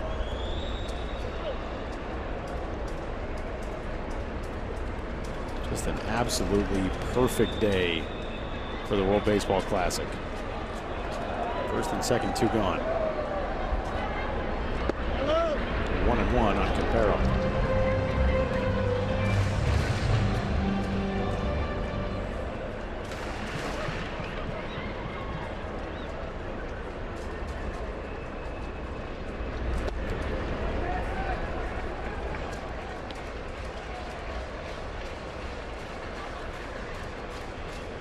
That hit for Gustavo in his last at bat was his first of this year's WBC. He's now 1 for 8.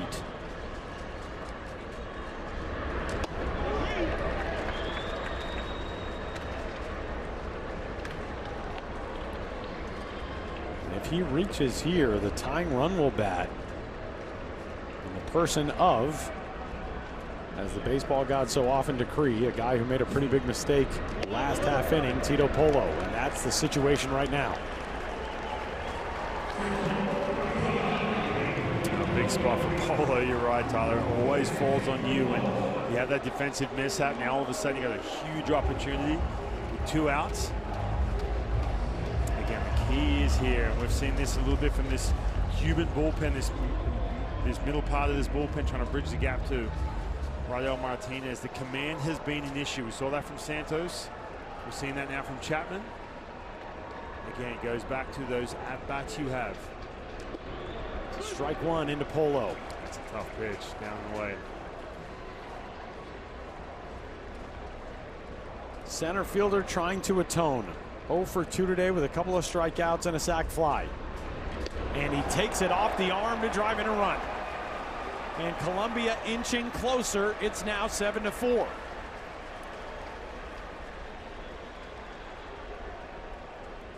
And here comes the go-ahead run, potentially, in the person of Carlos Martinez, and it looks like that will be the end of the day for Emmanuel Chapman.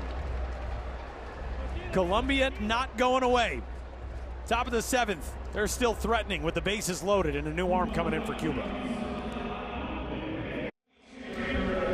The biggest moment of game number 5 of Pool A in the 2026 World Baseball Classic is at hand. We've got a pinch hitter into the ballgame for Colombia. Daniel Veohin, one of the catchers on this roster, a roster gutted by replacements, especially at that position.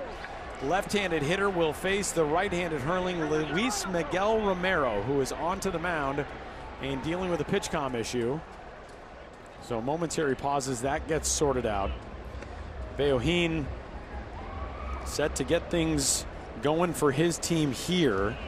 As you take a look at the numbers with Veracruz for Romero last year. Yeah, you look at those walks too. Again, the middle part of this Cuban bullpen, you have to have the at-bats. You have to force them back into the strike zone here. And for Veohin, he's 0 for 4 in this tournament. Big spot right here, but you got it. It's so easy to come up and your eyes light up on that one pitch. Force the action, you got plenty of traffic, you're gonna claw your way back. Still a big deficit. Cuba's 3 runs in the 6th inning are the difference right now in this game. They led this thing 4-2. now 7-4. Jose Mosquera out to talk with our home plate umpire, Trip Gibson. As Herman Mesa will go have a conversation with Laz Diaz.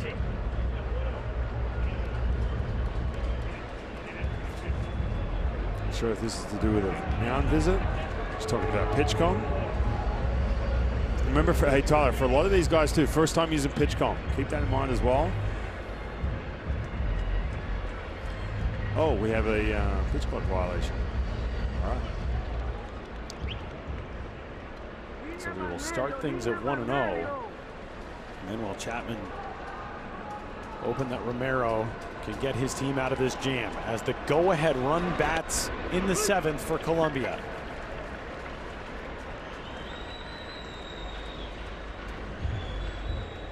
Count even at 1-1.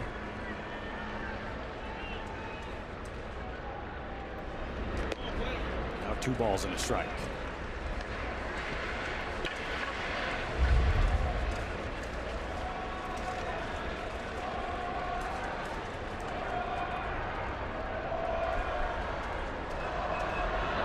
Bejuhin back to the mound. Romero is there to knock it down, and that will snuff out the Colombia rally in the 7th. But today's visitors continuing to fight. They get 2 to cut the deficit back to 3 once more, and we head to the bottom of the 7th. It's a 7-4 Cuba lead. It has been a story of missed opportunities and defensive miscues for Colombia over the first 3 games of this World Baseball Classic, and they are feeling it. 2 crucial mistakes in the outfield today. Tito Polo dropping what would have been the 3rd out of the 6th inning, and then Harold Ramirez misplaying this line drive that led to 2 more runs, 3 across, all unearned in the bottom of the 6th. And as we move into the bottom of the 7th, we got a new backstop into the game who's dealing with, it appears to be a PitchCom issue. Tyler, again, too, we talked about this with some of these teams when you're limited a little bit on talent. You don't have the players that these other teams have, and the depth and the weapons. You got to, as cliche as this sounds, you got to throw strikes and you got to play defense, especially with this Colombian team. Gio Urshela, we saw him going back just a few years ago. He's one of the better third basemen when it comes to defense. And that huge mishap on that first night against Puerto Rico, but some of the ones in the outfield, man, they are so tough to swallow, and you will anchor on them, and they'll live with you for years after this, especially if you're looking at having to qualify again if you're this Colombian team. Harold Ramirez a second ago, just waiting in this delay, just turned around and waved to a couple of kids on the bleachers wearing Colombia gear, and I'm pretty sure just made their year. They were literally jumping up and down, hugging each other after Ramirez acknowledged and waved to them. That's pretty cool. And to see your heroes up close, and he and his team are still right in this game as we move to the bottom of the 7th. And the leadoff man for Cuba is one of 2 major leaguers from 2025 on this roster, Yoan Moncada. Big home run in his team's first game on Friday, and Moncada squares this one foul. And this is impressive too, Tyler, getting, especially from the right side. This is something he struggled with.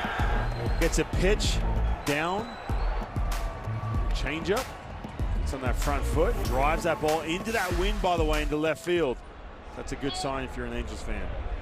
This one's into the wind, twisting sky high and dicey, but Dayan Frias, nice job to haul it in. That is such a difficult play to make when that ball just goes straight up on a gusty day like this. Right, and not to mention too, you know, firsthand witness those outfielders, misplay some of those balls. So it's in the back of your mind, hey, listen, you got to be on your toes defensively. How about that for Yoan Moncada? This is just his 2nd World Baseball Classic, and he's already a top 3, top 4 guy in most every category offensively. Is another inning of work here for Ezequiel Zabaleta. And just to pile on here too with this Colombian team, obviously the defense, but you're in the 5th inning, you got 2 on, none out, ground into a double play to Harold Ramirez, who's been raking, by the way. And then the 6th inning, same deal. You threaten again, nothing doing. So you're not making it easy on yourselves at all. And again, we've talked a lot, Tyler, just about the fact that if it's, call it a Colombia and Panama, if they're the two teams that fall short here in Pool A, then all of a sudden one of them has to re-qualify for the next WBC. Makes it that much tougher because you've got to go into that qualifying pool. The time of year can be at your disadvantage. So there's a lot on the line. There's going to be a lot on the line tomorrow too if this score stays the same. 1-2 pitch, buried. Count even on Ariel Martinez.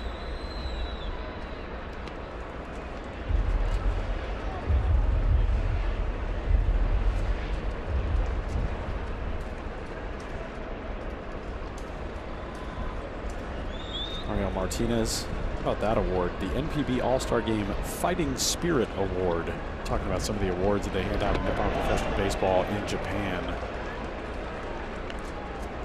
Talk about amazing baseball culture. Not much better than Nippon Professional Baseball. And he struggled in 2025, just 34 games, 174 average.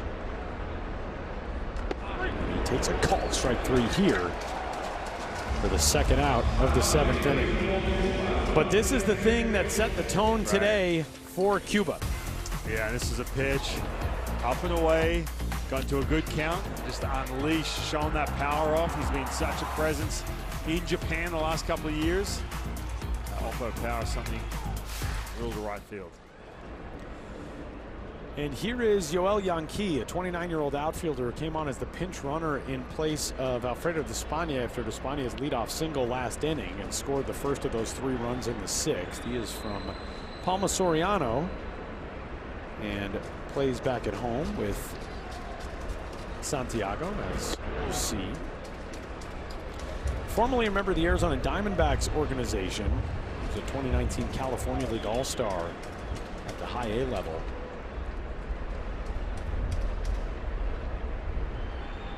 Coming off a really good season with Santiago.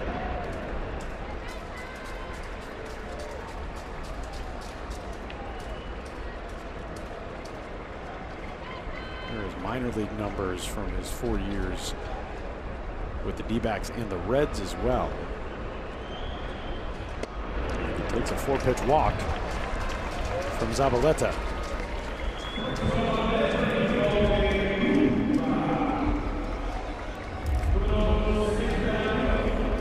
Cuba with some work underway. Yohan Lopez, the veteran, might get the 8th. Good chance too, again, with Colombia, the opportunities get dwindled too when you got Ariel Martinez. He'll be coming out in that 9th inning if the score stays the same. Pitch bouncer foul from Robaruena.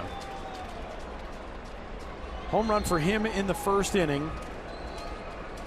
His first hit of the Classic here in 2026.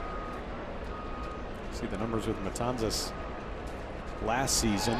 Yanqui off from first. Throw down to second by Veohin is not going to get him. The hand slipped off the bag though, and the tag will get him. And that will end things in the 7th. The caught stealing sends us to the 8th. Cuba's got a 3-run lead over Colombia on day number 3 in San Juan.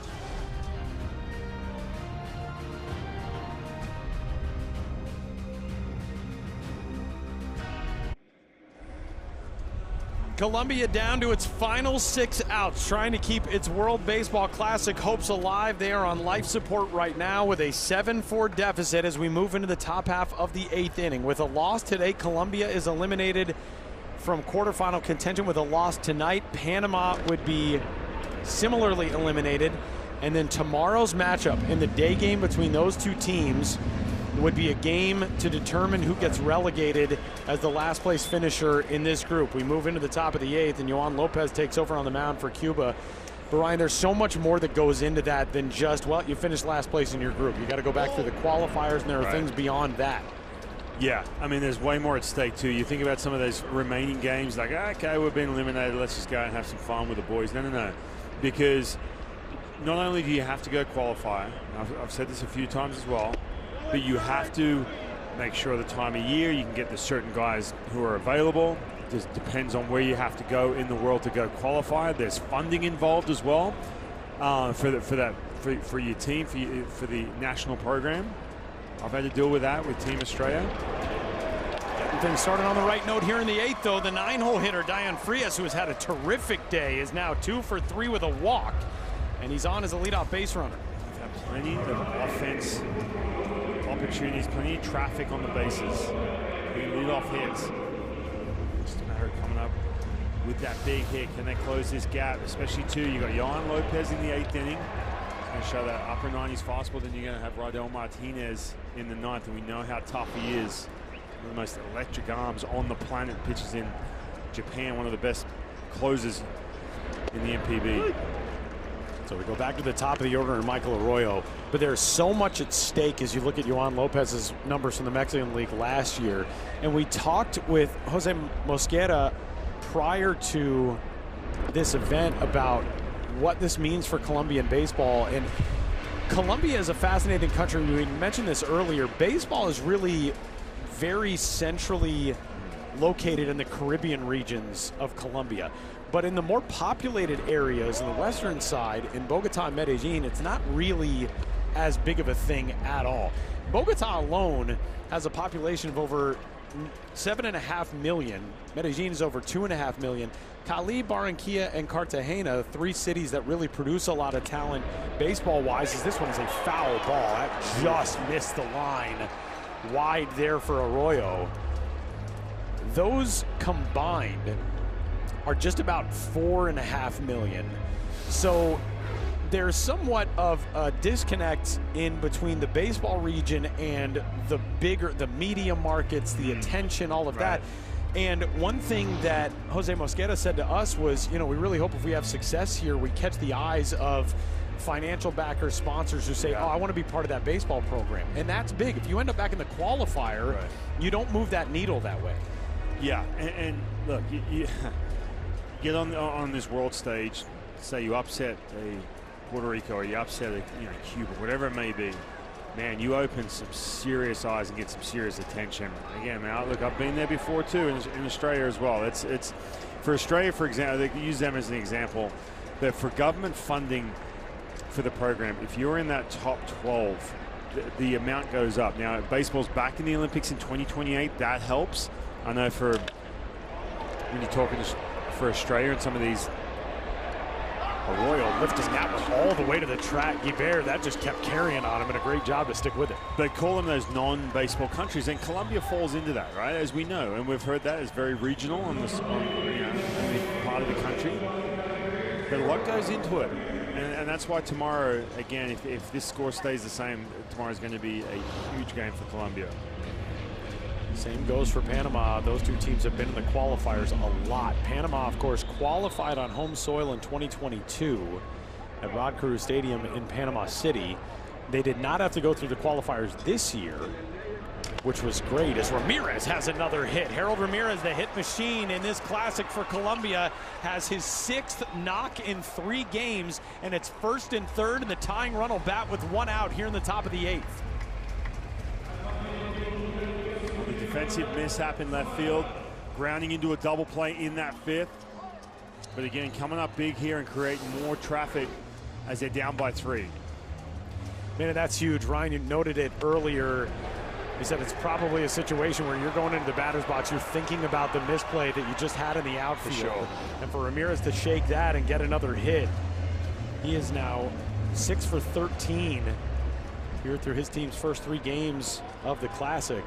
And it brings up Donovan Solano. And the same goes the other way too, man. You have that strikeout or ground out, and you ground into a double play when you know you're that big bat in the lineup, and so much emphasis is on what you do, what moves the needle here offensively, or how many runs you put on the board. You can take that out defensively as well, where you're anchoring on that last at bat, and it can really mess up what you do defensively.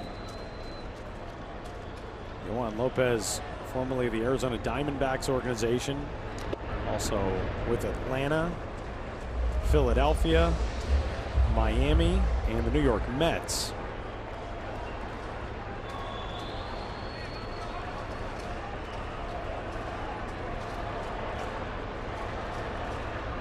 Sets and deals the 1-1. And Solano on the ground, 2-second. And the double play will kill yet another Colombian attempt at a rally.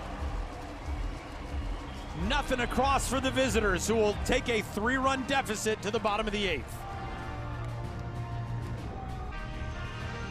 Beautiful and historic San Juan, Puerto Rico, the site for Pool A of the 2026 World Baseball Classic. Welcome back to Estadio here on Bithorn alongside Ryan Rowland-Smith. My name is Tyler Maughan. Day 3 in Pool A.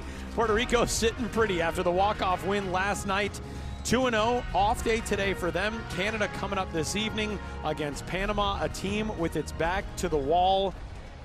And the other one in that same situation is out in the field right now. Colombia trailing Cuba and trying to hold the line at a 3-run deficit as the first pitch at the bottom of the 8th inning is bounced right back to the new reliever into the game for Colombia, Elkin Alcala, and he's got the first out as Isabel Barrena is retired.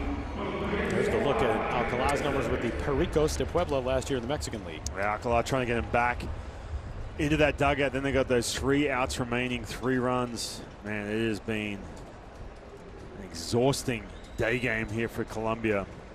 You lose your starting pitcher, Luis Patino, only gives you a third of an inning, gives up those 4 runs. And then you got to deal with this right here, Radel Martinez, one of the nastiest closers in the world, pitching over in Japan.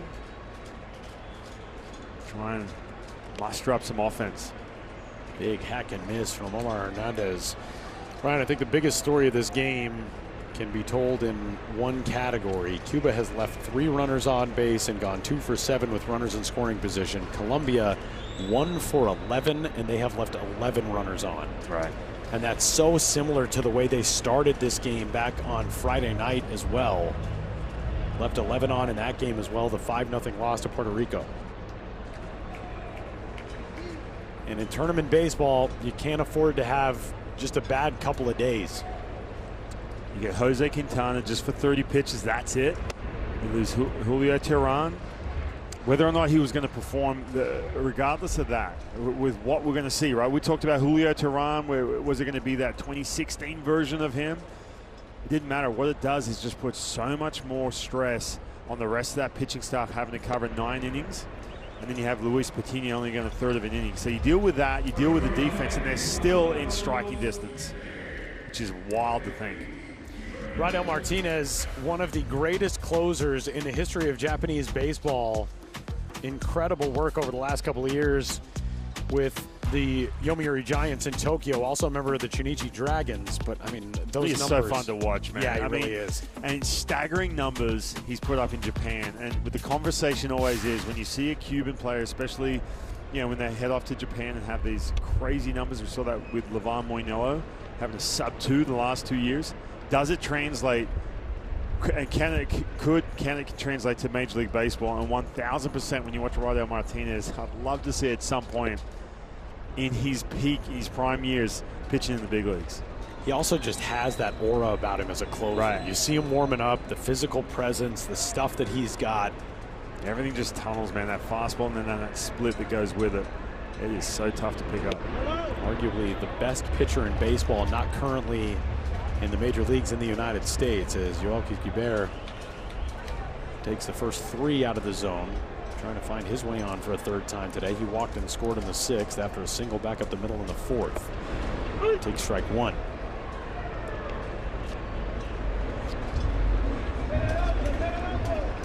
Looking ahead to the top of the 9th, Colombia is going to have the middle 3rd of the order, Diaz, Urshela, Campero. Guibert to 3rd. Urshela across the diamond and inning over. Cuba might look at this. Cecilio Drake, the first base coach, was adamant that his runner beat that throw, and they will request a review here. Herman Mesa signaling to our home plate umpire, Trip Gibson. We'll get a look at it. And yeah, that's a great challenge by Cuba, and Guibert is going to more than likely be rewarded with an infield single for that hustle. Man, J.R. Urshela too. He just kind of played that ball on the hop, stalled, took his time. I don't think he really respected Guevara's speed down that first base line. Colombia's infielders all huddled around the third base bag. And you get another look at Gio Urshela on this play. He kind of lets it back him up a little bit. And just kind of took his time. That's a quick review. review. He turned over. That's a great challenge by Herman Mesa.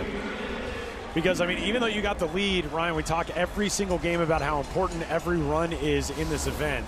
And potentially you take this from a save situation to not. Yeah, and look at this, right? So let's kind of back him up. And he looks, he's like, whoa. I think he, at this point here, is kind of surprised by how quick Guevara was getting down the line. Sure enough, beat the throw. So 2 away, and obviously good speed on it first now for Leonel Moas Jr. I tell you what, if this run scores, right? Like, now obviously Colombia's sitting there with 4 runs, but if this run scores again, you're going to have to tack that on to some of the defensive miscues. That's a great point. That's a play that looks routine and instead extends this inning, and fittingly does so for Moas, who was the one who lofted that fly ball to center that clanked off the glove of Tito Polo and opened the door to the 3-run 6th. That is the literal difference in this game right now, a 7-4 score. First pitch up high to him.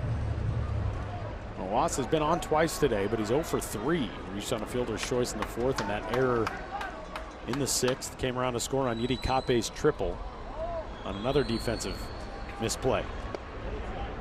2-0.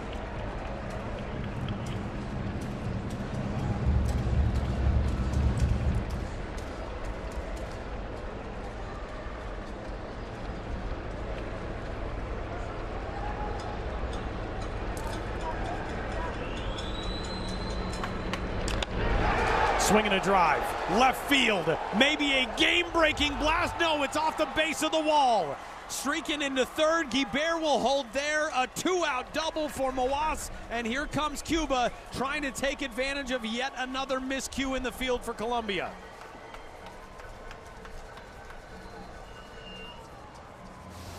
Well, the defense, man, the miscues we have talked about all game long get so magnified. All of a sudden, you got 2 outs. You're trying to get your team, have that quick inning, get your team back in offensively, make something happen. Now all of a sudden, here they are, threatening again after some poor defense from this Colombian team. I mean, talk about it in that context, but how about the hustle from Guibert and the challenge from Mesa? Right. And again, too, they don't have the resources, but underneath the dugout, like they do in the big leagues. You used to see him, the video of the guy, for example, Andy Bissell, who does it for the Seattle Mariners, says we have all kinds of angles. We move quick. We're trained to be ready for those challenges. They don't have the same resources like they do here, so that's a really good challenge, like you said.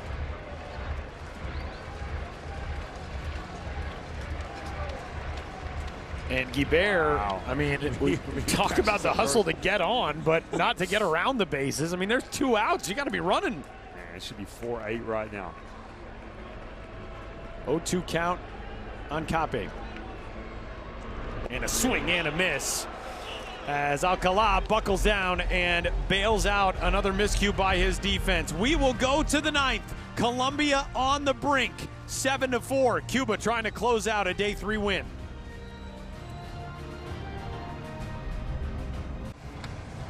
We head to the 9th inning. Cuba has a 3-run lead, but Ryan Rowland-Smith, it could have been more. Yeah, and this should be run number 8. You can see Guibert just celebrating too much, thinking that ball's gone, bounces off the wall. Now he's stuck there at third base.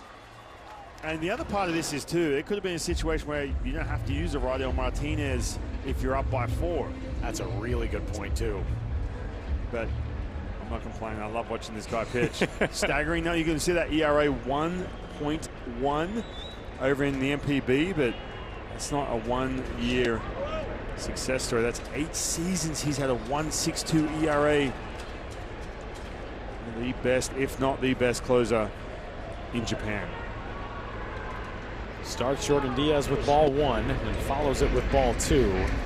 Yeah, 8 seasons with Chunichi and Yomiuri, the Dragons and the Giants. 4-time All-Star, 3-time NPB saves leader, the fastest pitcher in Japanese baseball history to reach 200 career saves. He did that in 348 appearances. But he's wild here to start Diaz, 3-0. See, he just generates that tilt. He's got that high arm slot, comes from a high angle, and that split just comes out of that same tunnel straight downward angle. And 4 pitches out of the zone to Jordan Diaz in a leadoff walk. Again, this is that dominant pitching performance. Just made quick work of this Panamanian team. Just a bunch of weak contact guys just having those defensive swings against him. And finishes it with a punch out. The tying run has moved into the on-deck circle as Gio Urshela steps into the box. This has certainly not been a stress-free day for Germán Mesa and his team, even though they have led it since the bottom of the first. Colombia got the first run in this game, their only lead of the Classic. They led it 1-0. Cuba responded with 4, and they have led ever since as the first strike of the day for Martinez finds the zone to Urshela. Gio 1 for 2, an RBI single in the 7th. A couple of walks today. Doesn't chase. Count evens. Deflated dugout. Colombia 3 outs away from elimination here in 2026. Urshela trying to keep his team's hopes alive.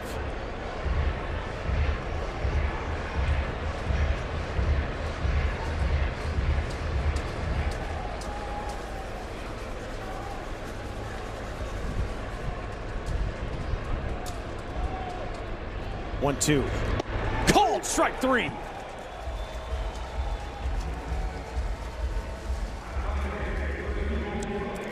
Freezing Urshela, that's that split. You can command it, throw it inside the strike zone, and you can bury that pitch as well. It's just such a tough look, man, when he's going straight downhill, Tyler. You got that split in the back of your mind, kind of Gio Urshela kind of froze. There we go. 96 from Martinez there. Yeah, Ryan, he's listed at 6'3", 190, but he's like 80% arms and legs. Right. And that, I mean, that is really difficult. The extension that he gets, the angle that comes at you from as a hitter. Those lanky guys can be so difficult to pick up a release point and be able to time up, especially when it's coming in 96 plus. This ball tagged well to right field. Back on it, Guibert at the warning track, puts it away. Diaz will retreat to first, and Colombia is down to its final out. Guibert doing a good job to get to that part of the ballpark. He was playing a little bit deeper to his right. Guibert put a charge into this. Now all of a sudden they're down to their last out. So with 2 gone, it all falls on Tito Polo to try to keep this thing going. A devastating mistake in the field that opened the door to a 3-run Cuba 6th, which is the difference in this 7-4 score. And he's down 0-1 on Martinez.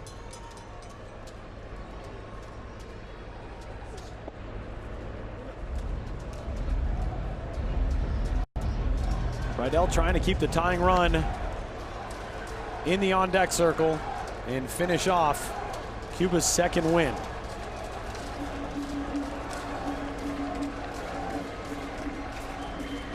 One, 1-2. It's just easy 95 at the top of the strike zone. Effortless.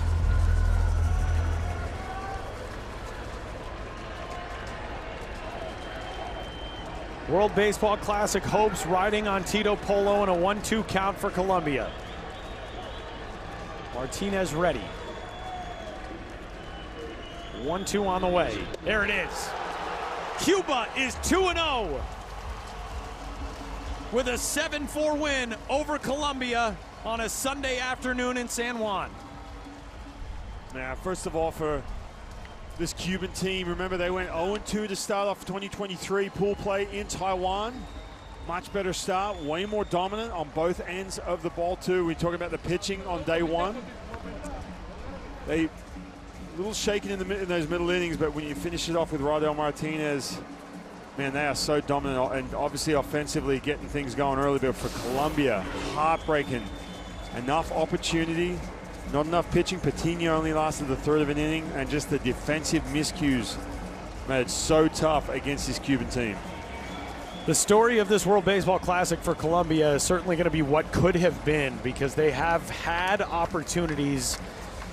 They've gotten runners on base, they've threatened, they've been in spots to make things happen, but the key hits haven't come, and the defense has just let this team down for now 3 games as they drop to 0-3. Yeah, and now all of a sudden they're again, this is not a situation, hey, look, we've been eliminated, let's just, you know, enjoy the last couple. No, you have to avoid that relegation, avoid that qualifier that is looming tomorrow, depending on what Team Panama do tonight, but still a lot to play for right now for Colombia. But for Cuba, man, they look so dominant, and we have 3 teams, Tyler, in my opinion, when you're talking Canada, Cuba, and Puerto Rico for 2 spots. These last couple days are going to be huge games coming up. We are finding some separation here in Pool A as 3 teams well positioned to move into the final few days of this World Baseball Classic pool round with a chance to move on to the quarterfinals. Tonight, do not miss our continuing coverage from here in San Juan of Pool A, here on Bithorn Stadium, the site for a rare night game that will not feature the home team. Instead, tonight, we got a big one between Canada and Panama. 7 o'clock start time for that one right here at Huron Bithorn Stadium. For Ryan Rowland-Smith and our entire crew here in San Juan, my name is Tyler Mon. Thanks for hanging out with us on this Sunday afternoon and watching this presentation of the 2026 World Baseball Classic.